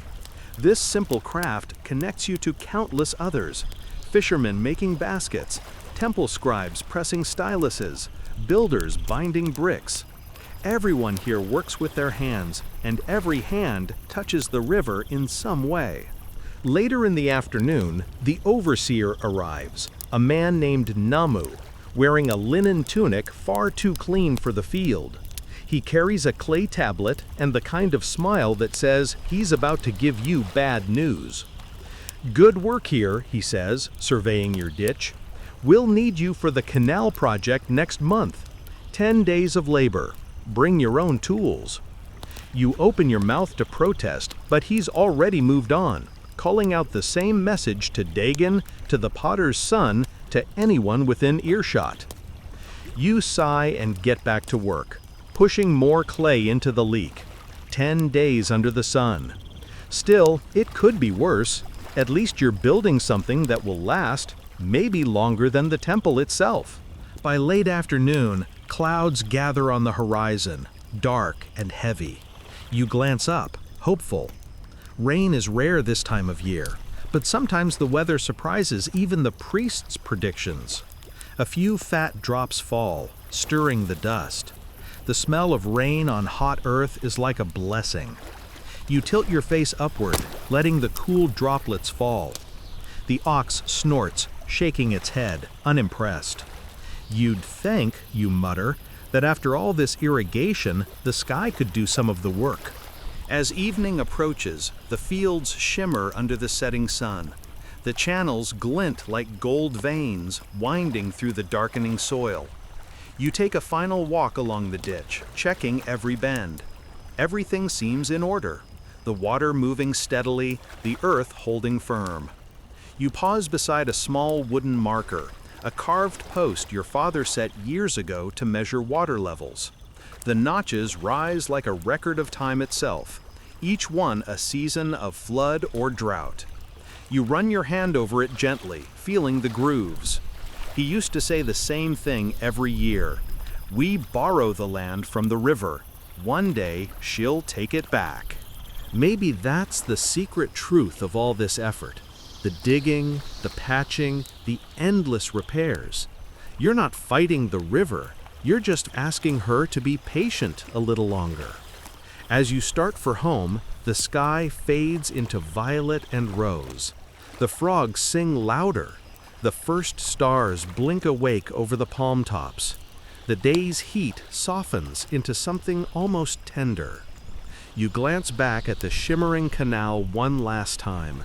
It flows quietly, carrying the lifeblood of your world toward the unseen sea.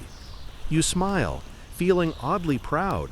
You may not wear the fine robes of the priests or carve your name into stone, but this simple ribbon of water is proof that your work matters. Without men like you, the gods would go hungry, the cities would dry, and the temples would crumble. You pat the ox's flank, murmur a few lazy words of thanks to Enki, the god of water and wisdom, and head home. The river whispers behind you, content for now. The dawn arrives slowly, painting the village in a muted orange that makes the mud brick walls glow as though they were catching fire from within. You wake to the clucking of chickens, the low bray of the donkey, and the faint splash of water as your eldest child runs along the canal to fetch fresh water. Your body aches in familiar ways, the stiffness in your shoulders, the soreness in your calves, but nothing you can't handle. This is the rhythm of life, steady and unyielding. Today, you're heading out into the fields to tend the barley, checking for weeds and pests. You grab your wooden hoe, feeling the familiar weight, and sling a small leather pouch of seed over your shoulder. The air smells of warm earth, of grain, and faintly of smoke from cooking fires in the neighboring compounds. The path to the fields takes you past your neighbors' compounds, each rising from the clay like islands in a sea of dust. Children wave, women nod, and old men sit on low benches, rubbing their knees and exchanging gossip that seems as important as any crop report. You nod back, greeting everyone, but your mind is already on the work ahead. Once in the fields, the sun is higher, sharper. You pause a moment to appreciate the sight. Barley swaying gently in the breeze, golden waves stretching toward the horizon. It's a calming view, almost hypnotic, if you can ignore the weeds trying to choke the young stalks. Historians still argue whether ancient Mesopotamian farmers viewed their crops as a divine blessing or simply a matter of survival. You think it's a little of both, though mostly survival. You start with the first row, moving methodically, loosening the soil and pulling weeds. The act itself is meditative. Your muscles find a rhythm, your breathing steadies. You pause every so often, wiping sweat from your brow, listening to the sounds around you. A bird flitting among the reeds, the distant shout of a fisherman calling his catch, the soft slap of sandals on packed earth. A neighbor, Demuzi, approaches carrying a small basket of onions he just harvested. "The river's good this year," he says, tossing one into your hand. "The barley will grow tall." You nod in agreement, biting into the onion and savoring the sharp, earthy flavor. You've tasted many crops, but the sweetness of homegrown produce is always unmatched. As you work, you notice small insects skittering among the barley. Some are harmless, others threaten the young stalks. You crush a few with your fingers, thinking about the delicate balance that life demands. Even in the simplest field, survival is constant negotiation between human and plant, plant and insect, water and sun. A single misstep and the harvest could fail. You recall a fringe story your father once told about a farmer who prayed to the river for more water and ended up with a flooded field. "The gods have a sense of humor," he said. You chuckle to yourself, thinking that perhaps the story is true, though not in any divine sense, just in the unpredictability of life. By midday, the sun has climbed high, relentless in its heat. You pause for a drink of water, sitting beneath the shade of a lone date palm. Its fronds tremble in the wind, casting dancing shadows on the earth. You lean back, closing your eyes, letting the warmth and rhythm of the wind lull you into a semi-drowsy state.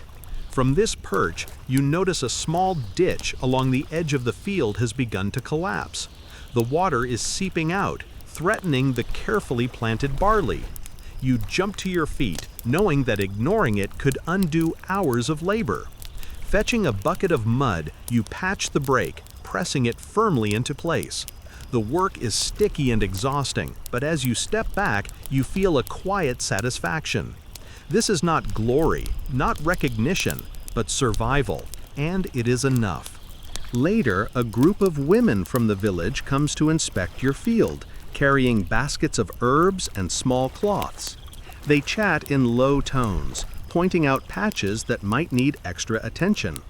"You're good with barley," one says, "but the weeds will laugh at you if you sleep too long." You smile, appreciating the gentle ribbing. It's the kind of community check that keeps everyone in line. A strange thought crosses your mind. The land has been farmed for thousands of years, generations tending these same fields, planting and harvesting, teaching children the ways of water and soil. And yet, each season is new, each harvest uncertain. You press your hands against the warm earth, imagining the hands that did the same centuries ago. Perhaps some names are lost, yet the work continues, unbroken. You glance at the horizon and see the faint silhouette of the ziggurat, its steps catching the sunlight in stark relief. Priests are likely conducting their morning rites, chanting to the gods who oversee water, grain, and life itself. The rituals always make you pause, part superstition, part awe. You leave offerings at the small shrine near your field. A bit of barley, a drop of oil, a whispered thanks. Perhaps the gods notice, perhaps not, but it feels right. By mid-afternoon, your body aches in familiar ways, and your hands are raw from gripping the hoe. Still, there's beauty here. The way the wind moves through the barley, the faint shimmer of dust rising from the dry soil, the soft cooing of doves in the compound trees. You take another drink of water, leaning against your ox, letting the rhythm of the day settle over you like a soft blanket. A neighbor's child runs past, laughing, chasing a stray goat. You wave, reminding yourself that even amidst work, life insists on joy. The world continues in its stubborn, unpredictable way. As evening approaches, you survey the rows one last time. The barley stands tall, the weeds mostly under control, the irrigation steady. It will survive another day, Another week, another season. You pat the earth gently, as if thanking it for its patience, its generosity, its quiet endurance. Walking back to the compound, the sun dips low, turning the mud brick walls into glowing embers.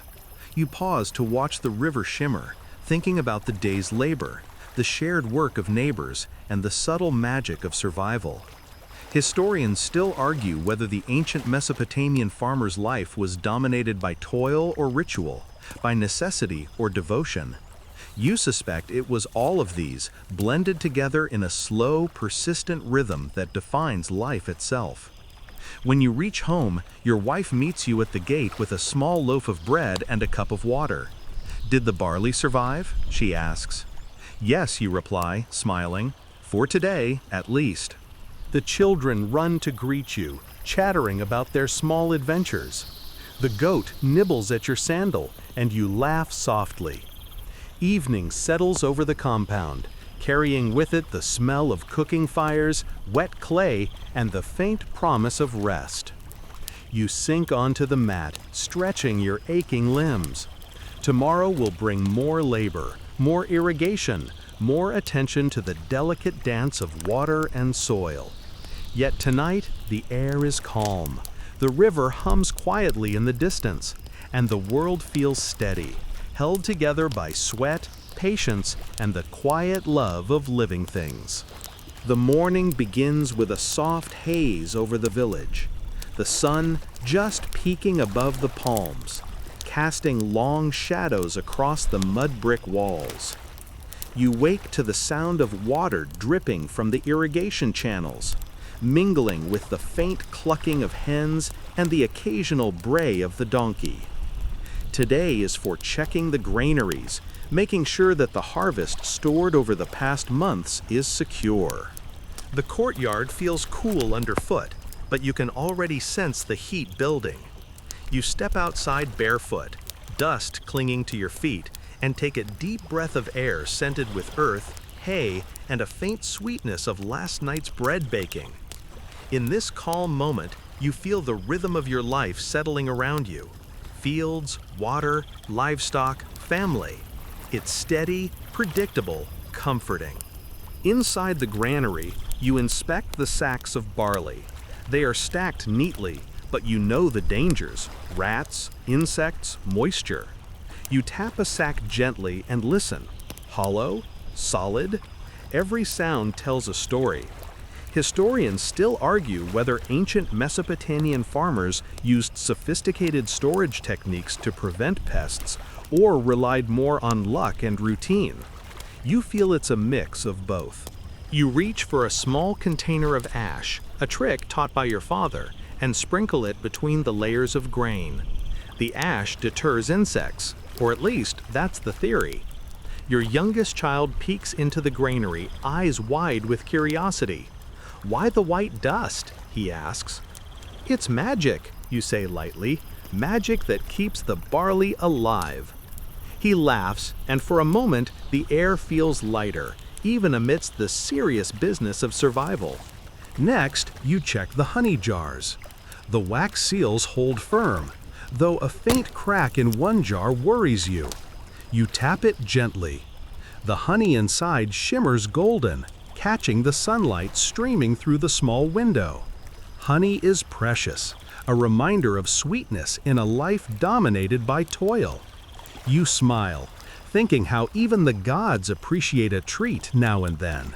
Stepping outside, you glance at the small courtyard garden your wife tends. Herbs, onions, and a single fig tree thrive in their patch of mud and compost. The fig tree, though small, carries the weight of generations.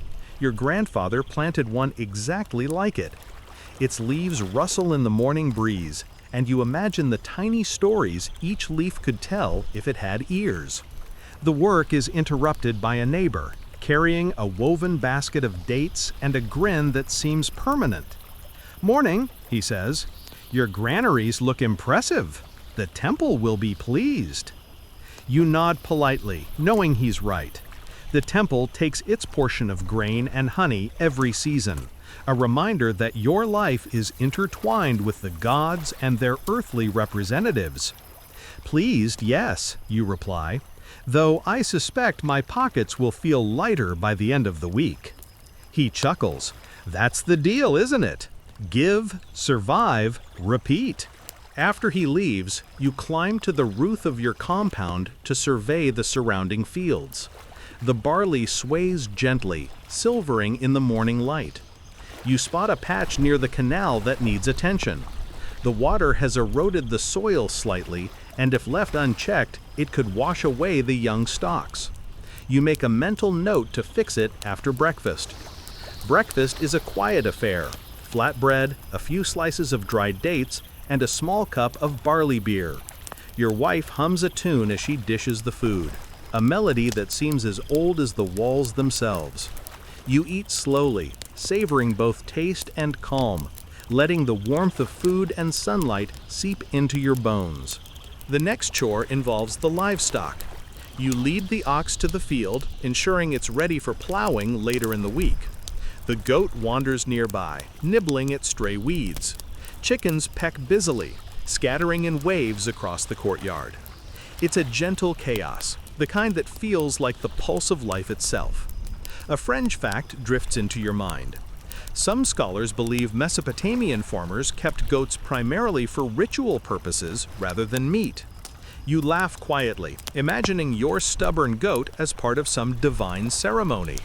By mid-morning, you kneel near the edge of the canal, patching small leaks and reinforcing the mud walls. The rhythm is familiar. Scoop, press, pat, step back, inspect. Sweat drips from your brow, mixing with mud and dust. The sun climbs higher, warming your back, and you let the work lull you into a slow, almost meditative state. Nearby, children play, racing along the embankments, their laughter mingling with the distant calls of traders in Uruk. The sound is grounding, a reminder that life continues in both work and play. You think about the strange balance of existence, toil and leisure, growth and decay, giving to the gods and taking from the land. Historians still argue whether Mesopotamian farmers believed their efforts were divinely guided or simply pragmatic. You suspect it's a little of both. After a while, you return to the granary, inspecting each sack again, turning a few to ensure the air circulates. The smallest act, shifting a bag, tapping a container, feels vital. Survival is a series of these acts, each one stacking quietly like bricks in a wall. By late afternoon, the sun softens, the air cooling. You take a break, leaning against the doorway of your compound, listening to the sounds of evening. Oxen lowing, children calling, distant temple bells. The light slants golden over the courtyard, glinting off mud brick walls and the worn tools of your daily labor. A breeze carries the scent of the river, mingled with smoke from nearby fires. You close your eyes briefly, letting the world wash over you. Even in ordinary tasks, checking granaries, patching canals, tending livestock, there is a rhythm that connects generations. You feel yourself part of that long chain, as the barley will feed your children and the next season's harvest waits quietly in the soil. As the day fades, your wife calls from the garden, beckoning you to help with the evening meal. You rise, stretching muscles sore from work, and make your way through the compound, stepping carefully past goats and chickens. There's a quiet pride in these daily rituals: labor, care, survival, and the small victories hidden in dust, sweat, and mud. By the time the sun dips below the horizon, painting the sky in shades of purple and gold, the granaries are secure, the canal reinforced, and the household settled. You watch the first stars blink awake over the village, thinking of the centuries of farmers who walked these same fields, faced the same river, and relied on the same rhythms to survive. Historians still debate how much of Mesopotamian life was dictated by divine command versus human ingenuity. From your vantage, it's clear. Both played their part, intertwined like roots and soil, each supporting the other quietly, steadily, and without fanfare. The evening grows still. The air carries the faint scent of cooking bread, of wet earth, and of distant incense drifting from the temple. You sit on the roof, watching shadows stretch across the fields, and breathe deeply. Another day ends, full of work, survival, and small joys. Tomorrow, you will rise again, check the fields, tend the livestock, and carry on. For now, the world is calm, the river murmuring in the distance, and you are content. The first light of morning spills slowly over the rooftops of your compound, painting the mud brick walls in soft shades of gold and rose. You wake to the familiar symphony, the bray of the donkey, the clucking of hens, and the faint murmur of water trickling along the irrigation channels. Today, you have a task both delicate and crucial: repairing the embankments along the canal before the next round of irrigation. You stretch your limbs, feeling the residual ache of yesterday's labor, and step into the courtyard. The air is crisp with the promise of the sun's warmth, carrying faint scents of baked bread, wet clay, and the lingering aroma of roasted dates. The children are still asleep, their small bodies curled beneath the soft mats, and your wife hums quietly as she sweeps the compound, her movements steady and soothing. You gather your tools, a wooden shovel, a bucket, and a small trowel, and step toward the canal. The earth here is soft, damp with the river's early flow, and your boots sink slightly as you move. This section of the embankment has seen better days. Cracks have formed where the water pressure pushes relentlessly against the mud walls. The river is both friend and taskmaster, generous with life, yet demanding in return. As you kneel to inspect a particularly troubling breach, a thought drifts through your mind. Historians still argue whether Mesopotamian farmers were primarily innovators or simply adapters to environmental pressures. You suspect it's a little of both. There is ingenuity in every ridge you repair, yet it is guided always by necessity, by the insistence of the river that the fields must survive. You begin filling the crack with mud, pressing it firmly, then packing reed bundles into the base for reinforcement. The work is rhythmic: scoop, press, pack, repeat. Each movement feels familiar, almost meditative. Nearby, dragonflies hover over the water, their delicate wings catching the morning light. You let your mind wander for a moment, imagining the stories of generations past who walked these same banks, performing the same exacting tasks. A neighbor approaches, carrying a small basket of clay tiles he has made. "You'll need these if the next flood comes early," he says, setting them gently beside you. His eyes glint with quiet humor. "The river has a sense of irony, you know. It floods exactly when you've finished all your repairs." You laugh softly. "Then I'll hope for mercy, or at least slow humor." The sun climbs higher, and sweat begins to bead on your forehead. You pause to drink from your water pouch, feeling the cool liquid revive your body. The canal hums gently beside you, carrying its silty cargo toward distant fields. You press your hands against the embankment again, reshaping the mud, feeling the pliant earth respond under your fingers. It is work that requires patience, precision, and a kind of quiet respect for the forces that govern it. While you labor, you notice a small family of ducks navigating the edge of the water. The mother quacks softly, guiding her chicks in a careful line. You watch them for a moment, smiling at their cautious movements. Life here is relentless, yet resilient. Even the smallest creatures seem to understand the rhythm of survival. By midday, the embankments are reinforced, the cracks filled and packed with reed, and the water flows smoothly again. You lean back, wiping mud from your arms, and allow yourself a moment of satisfaction. The fields beyond will benefit directly from this work, barley and wheat alike. There is pride here, quiet but steady, the kind that comes from knowing your hands shaped the world in some small but essential way. You think of a fringe story you once heard about a farmer who decorated his embankments with small clay figurines, hoping to appease the river god Enki. Some claimed it worked, others insisted it was mere superstition. You smile at the thought, imagining tiny clay people lined up along the mud, watching over the water. Perhaps the river enjoyed the company. A sudden shout draws your attention. One of your children has wandered close to the canal edge. You rush over, heart hammering, and scoop the small figure back to safety. Next time, you say gently, remember the river is strong, but not forgiving. The child nods solemnly, eyes wide, and scurries back toward the compound. You exhale slowly, your pulse returning to its steady rhythm. The afternoon passes in a haze of sun and effort. You check the other embankments, making minor repairs and adjusting the water flow to ensure each field receives its fair share.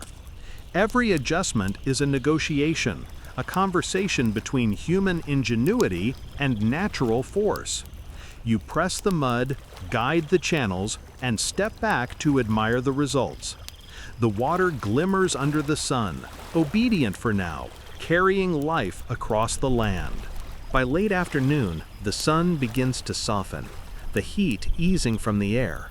You take a break, sitting on a flat stone beside the canal, drinking barley beer and letting the gentle hum of the river calm your thoughts.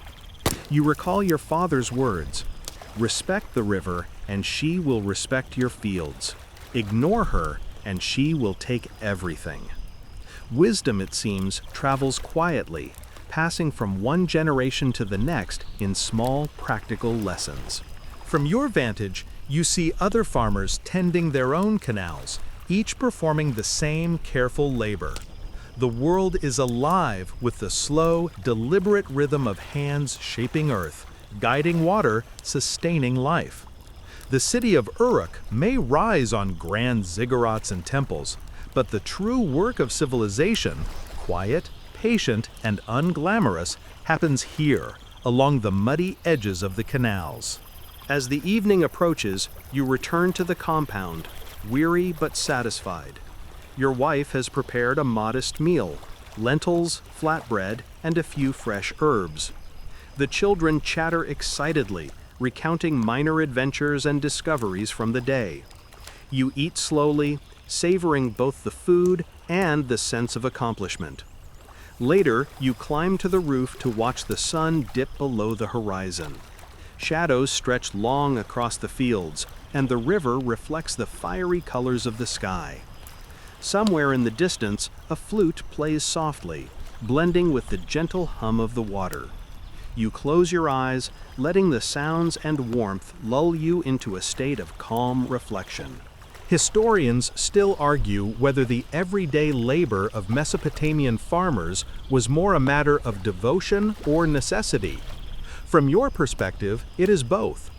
Each act, patching embankments, tending crops, guiding livestock, carries weight, meaning, and a quiet satisfaction that the grandest temples cannot replicate. As the first stars emerge, twinkling over the palm trees, you feel the steady pulse of the land beneath you, the river flowing tirelessly, and the world holding together in a fragile, beautiful balance. The day's work has ended, but the rhythm continues. The morning unfolds quietly, a gentle haze softening the edges of your compound.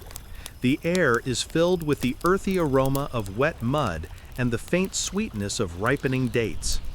You rise slowly, your muscles still carrying the gentle ache of yesterday's work along the canals. But today the focus is different, tending to the orchard and small vineyard near the edge of your property. The orchard is a modest collection of fig, pomegranate, and date trees, each planted carefully years ago. You run your hands over the rough bark of a fig tree, feeling the grooves that mark its slow, steady growth. A few figs dangle heavy on the branches, their skins just beginning to blush with ripeness. You recall that figs were a staple in ancient Mesopotamia, valued not just for eating, but also for ceremonial offerings. You pluck one, feeling its weight, and bite into the soft, sweet flesh. The taste is rich, earthy, and comforting, the reward for careful cultivation. You begin walking among the trees, checking for pests and pruning where necessary.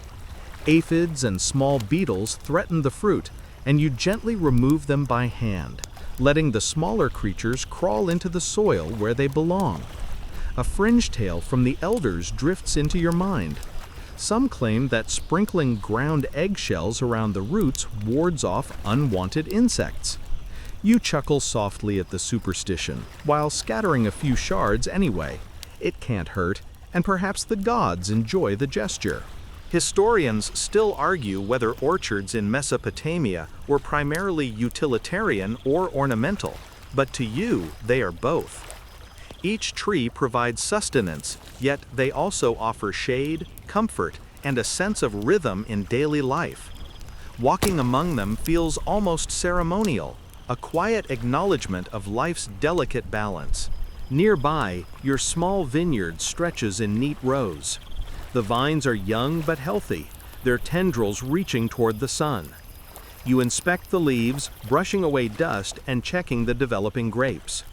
Wine is not for everyday drinking, but small batches are kept for festivals and offerings to the gods. Handling the vines requires patience, guiding their growth along wooden trellises, ensuring they do not tangle or crowd one another.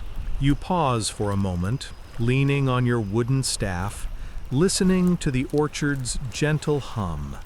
Birds flit among the branches, frogs croak near the irrigation channels, and the distant river flows like a soft heartbeat. This is a different kind of labor than the canals or the granaries, a slower, quieter work, one that invites reflection. A neighbor approaches carrying a basket of freshly picked dates. "Morning," he calls. "Your figs look ready. The temple will pay well for offerings this season." You nod politely, appreciating the reminder. The orchard is more than a personal pleasure. It is part of the broader rhythm of the village economy. Each fruit harvested contributes to the sustenance of the community and to the rituals that bind you all to the gods. You return to pruning, snipping away dead or overcrowded branches, careful not to damage the healthy shoots. The scent of freshly cut wood mingles with the sweetness of ripe figs and the earthy aroma of soil. Sweat beads on your forehead, but the work has a soothing cadence. You think of the fringe practices recorded in clay tablets. Some families decorated trees with small charms, believing they would bring better fruit or protection from pests. You smile, imagining tiny amulets hanging among the branches, swaying in the breeze. By midday, the sun climbs high, and the orchard bathes in golden light. You take a brief rest, sitting beneath a fig tree and nibbling on a small handful of dates. You watch a family of birds darting among the branches, their tiny beaks plucking at fruit with delicate precision. It is a reminder that life thrives in many forms, from the smallest insect to the tallest tree. The vineyard demands attention next. You untangle the vines, weaving them carefully along the wooden trellises. Each vine must have room to grow, sunlight to reach its leaves, and water from the channels you helped repair earlier. You pause, considering how this delicate system mirrors the broader world, every element in balance, every action influencing another. Historians still debate whether Mesopotamian farmers used formal agricultural manuals or relied on oral knowledge passed through generations. You suspect both. Experience, guided by observation, honed over countless seasons. In the afternoon, a light breeze stirs the orchard, carrying with it the distant calls of the marketplace. You can hear merchants calling, children laughing, and the soft clatter of carts along cobblestone streets. It reminds you of the delicate interconnectedness of life here. The orchard provides fruit, the granaries provide grain, the canals feed the fields, and the temple oversees it all. Each part of the system relies on the others, and every act of labor, however small, sustains the whole. By late afternoon, the orchard and vineyard are tended, the figs and grapes thriving under your care. You take a final walk through the rows, brushing your hands over leaves and branches, inhaling the fragrant blend of earth, fruit, and sun-warmed wood. There is a quiet satisfaction in this work, a steady reassurance that life continues, nurtured by patience and care. The sun begins its slow descent, casting long shadows across the orchard. You gather a small basket of figs and grapes, enough for a modest offering at the temple and for your family's evening meal. The children run to meet you, eager to help carry the fruit, their laughter mingling with the gentle rustle of leaves. As dusk settles over the village, the orchard glows in the soft light, the river murmuring in the distance, and the world feels balanced. You pause for a moment, thinking of the generations of farmers before you who tended these same trees, guided by knowledge, intuition, and faith. The rhythm of life continues, quiet but persistent, stretching backward and forward in time. Walking back to your compound, you carry the basket carefully, mindful of each fig and grape. Your wife greets you at the gate, a smile on her face, and the children chatter excitedly about the day's minor adventures. Evening will be spent sharing fruit, recounting small stories, and preparing for the next day's work. The stars emerge as the sky deepens into indigo, and the river's soft murmur carries across the fields. You pause for a moment, taking in the calm beauty of the world you have helped shape and sustain. The orchard, the vineyard, the river, the fields, all are part of a rhythm that has persisted for centuries, quietly, unassumingly, and yet profoundly. The morning air carries a faint chill as you rise, a subtle reminder that the seasons are shifting. You step outside into the courtyard, feeling the soft grit of mud underfoot and the first warmth of the sun brushing your shoulders. Today is dedicated to maintaining the tools and equipment that make your work possible: plows, hoes, baskets, and even the simple wooden gates that guide water along the irrigation channels. Without them, the fields, orchards, and granaries would slowly lose their order, and survival would become a matter of luck rather than skill. You start with the plow, an old but sturdy piece of equipment. Its wooden frame is weathered, edges worn smooth from years of labor. You inspect the iron tip, tapping it lightly to check for cracks or loose fittings.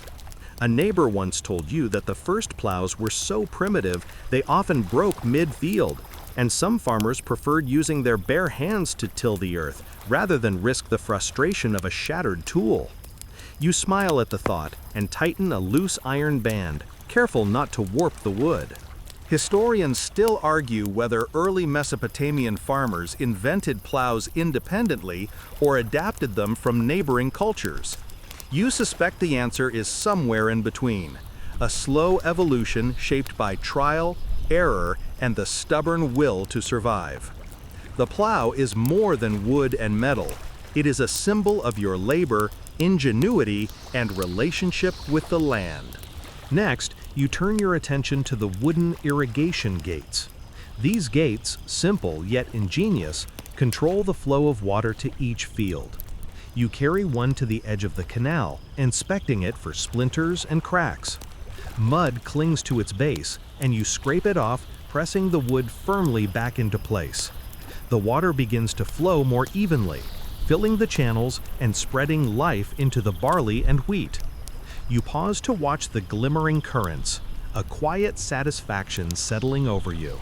Your hands are raw from work, yet there's a rhythm to these repairs, a meditative cadence that allows the mind to wander. You recall an old French story of a farmer who carved small protective symbols into his tools, believing that they would grant better yields and keep misfortune at bay. You laugh softly, absent-mindedly tapping your fingers along the worn wood as if paying homage to that tradition. Perhaps there is wisdom in charm, even if only as a reminder of care and respect. By late morning, the sun has climbed high, and you take a brief rest under the shade of the date palm. The air smells faintly of baked earth, herbs from your wife's garden, and the sweet fragrance of nearby figs. You sip water slowly, listening to the low hum of life around you. Oxen grazing, children laughing, the soft murmur of the canal as water courses along its channels. Each sound, subtle and constant, marks the persistence of daily life. After the break, you move on to the baskets, repairing frayed edges and reinforcing weak spots with strips of reed. These simple containers hold everything from grain to fruit, and without them, the fruits of your labor could spoil or be lost. You weave with care, your fingers moving nimbly, muscles trained through years of repetition. A child wanders nearby, watching you intently, and you hand over a small strip of reed. "Try it yourself," you say. He fumbles awkwardly but smiles proudly when the reed holds its shape. Teaching the next generation is a quiet, enduring pleasure, almost as important as tending the fields themselves. By midday, all tools are inspected, repaired, and ready for action. You wipe the sweat from your brow and look out over the village. From this vantage, you see neighbors tending their own equipment, animals moving lazily in the shade, and the river winding steadily toward the horizon. Each household contributes to the rhythm of survival, each action rippling outward, sustaining life in subtle, interconnected ways. A gentle breeze stirs the dust, carrying with it the faint sound of the ziggurat bells in the distance. You pause, remembering that even the grand temples depend on ordinary labor. Workers transporting clay, tending gardens, or carrying water. The great structures may reach toward the heavens, but their foundation is built on countless small, diligent hands like yours. In the afternoon, you take a brief walk along the canal, inspecting gates and ditches one last time. The barley fields shimmer in the sunlight, the orchards sway gently, and the vineyard leaves rustle in the wind. Every repair you have made ensures that the delicate balance of water, soil, and crop remains intact. You feel a quiet pride in your work, humble, patient, and utterly necessary. As evening approaches, you return to the compound, carrying your tools with care. Your wife greets you with a warm smile and a small meal of lentils, bread, and dates. The children gather around, recounting their day with laughter and excitement. You sit quietly, enjoying the meal and the comforting cadence of family life, the familiar rhythm of sun, labor, and rest wrapping around you like a soft blanket. The sun dips low, turning the sky into shades of rose, violet, and gold. Shadows stretch across the fields, highlighting the gentle curves of the canal, the proud stance of the date palm, and the orderly rows of barley. You pause for a moment to take it all in, the quiet beauty of work done well, life sustained, and the steady pulse of the river. Historians still debate how much ancient farmers were guided by ritual versus practicality, but standing here, you know that your days are shaped by both. The first stars emerge, twinkling softly over the village. The river hums quietly in the distance, carrying water, life, and continuity across the land. You sink onto the roof to watch the sky, letting the warmth of the day fade into calm reflection. The tools are ready, the fields prepared, and the world feels balanced, if only for a moment, in the steady rhythm of labor, care, and the enduring patience of life along the river. Morning comes slowly, diffusing soft gold across the village and painting the mud brick walls with warmth. The air is still cool, carrying faint aromas of wet earth, baked bread, and the river nearby. Today is harvest day, the culmination of months of careful labor, irrigation, and patient tending of the fields, orchards, and vineyard. You rise early, muscles stiff yet ready, knowing the rhythm of work will carry you through sun and dust alike. You start with the barley field, walking among the golden stalks bending slightly under the weight of ripening grain. The sunlight glimmers on the dew, turning each droplet into a tiny, fleeting jewel. You take a deep breath, inhaling the familiar scent of earth, water, and growth. It's a scent that reminds you why this life, arduous, patient, and unpredictable, is worth every early morning and aching limb. The tools of harvest are simple: sickles, baskets, and the strong hands of your neighbors. You move carefully through the rows, slicing the stalks and bundling them into sheaves. Sweat drips from your brow, blending with the soil on your hands and arms. Each bundle feels like a small victory, a tangible result of months of unseen effort. Historians still argue whether Mesopotamian farmers celebrated the harvest with grand rituals or simply returned to work. Yet in your experience, both are true. The labor itself carries its own quiet ceremony. Nearby, your children run along the edges of the field, chasing the stray goat and laughing at minor missteps. Their energy is contagious, and you smile despite the sunburn beginning to creep across your shoulders. The ox moves steadily beside you, patient as always, pulling a small cart that will carry some of the grain to the granary.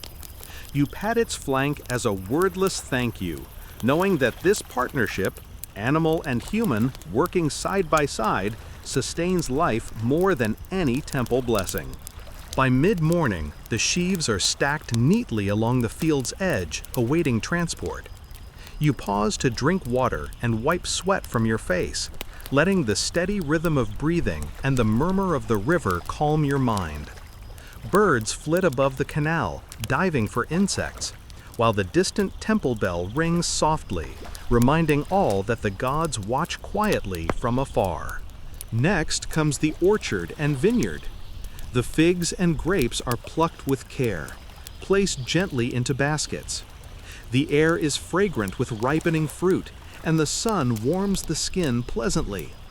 You take a moment to eat a fig, savoring its sweetness as you glance over the rows of trees and vines. A fringe tale drifts through your mind. Some claim that talking to the vines encourages growth. You hum a soft tune, and perhaps, just perhaps, the plants listen. Carrying the baskets to the granary, you think of generations before you who walked these same fields and orchards. The tools, the methods, the songs, much remains unchanged. Life is a steady rhythm, repeated across centuries, each season a thread in the fabric of continuity. Historians debate whether Mesopotamian farmers were entirely pragmatic or guided by tradition and ritual, but standing here, you see how inseparably the two are intertwined. By late afternoon, the granary is full, the fields cleared, and the orchards picked. You pause to admire the scene. Golden sheaves stacked neatly, baskets of fruit glinting in the soft sunlight, the river reflecting the orange sky. Each act of labor, each careful motion over months has led to this moment. It is satisfaction tempered with exhaustion, pride wrapped in humility. The children chase each other near the courtyard, their laughter rising and falling like the gentle hum of the river. You sit on the edge of the granary, hands resting on worn knees, letting the breeze carry away fatigue.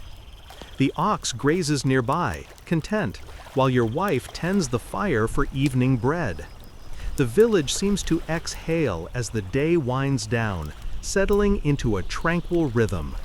The first stars begin to emerge, tiny points of silver against the deepening indigo sky. You feel the pulse of the river beneath the fields, carrying life forward silently and persistently. Everything you have tended, the soil, the water, the plants, the livestock, continues in its quiet, enduring way. You realize that the work is not about glory or recognition, but about being part of this long, unbroken chain of life. As night falls, the world softens. The air cools, carrying the faint scent of herbs, wet clay, and distant fires. The river murmurs as it winds through fields and villages, a gentle lullaby for those who listen. You lean back, letting the fatigue of the season settle into calm reflection. The wind down begins gently. Your eyes trace the silhouettes of date palms swaying in the soft evening breeze. You think of the river's constant flow, the barley fields now resting, the orchard heavy with fruit, and the vineyard's leaves trembling softly. The air is warm but not oppressive, carrying the slow exhalation of the earth itself. Tonight, everything pauses in a quiet balance. You breathe slowly, letting the rhythm of the day soften into the night. The work, the sweat, the sun, the river, all fade gently into memory. The stars gleam softly, distant yet reassuring, and the village hums a lullaby of simple, enduring life. Every sound, every shadow, every whisper of wind reminds you that tomorrow will bring its own labor, its own rhythms. But for now, the world is at peace. Let your thoughts drift like the river, flowing steadily, calmly, without resistance. Feel the warmth of the earth beneath you, the soft hum of life around you, and let your mind ease into gentle sleep. The harvest is done, the fields rest, and you, like the world itself, can finally rest. The night grows still, and the village exhales. The river whispers softly in the distance, carrying the memory of your day and the days that came before. You feel the gentle weight of the season in your body, the quiet satisfaction of labor completed, and the soft pull of sleep edging closer. The barley fields, the orchard, and the vineyard lie calm, bathed in moonlight, their work for the day complete. You imagine the river flowing past, unstoppable, yet patient, a reminder that life itself moves in steady, persistent rhythm. Each star above winks softly, like a guardian watching over the village. Even the smallest creatures, the frogs, the birds, the insects tucked away in the reeds, seem to settle into a gentle hush. You breathe in deeply, letting the sense of earth, fruit, and warm clay soothe your mind. All the day's toil fades into soft memory, like a melody slowing to its final note. Your hands, once busy with tools and soil, now rest comfortably. The world feels quiet, safe, and enduring. You are part of this cycle, tied to the rhythm of water, sun, and soil, each effort contributing to the invisible threads that hold life together. As you sink into the calm, let your thoughts drift like the river's current, slow, unhurried, and endless. The river, the fields, the orchard, and the vineyard will wait for you tomorrow. Tonight, you are free to rest, to dream, and to let sleep carry you gently into its embrace. The stars shimmer faintly over the village, and the river hums its lullaby. The world softens around you, a quiet, enduring promise that life continues, patient, gentle, and eternal. End of script. Sweet dreams.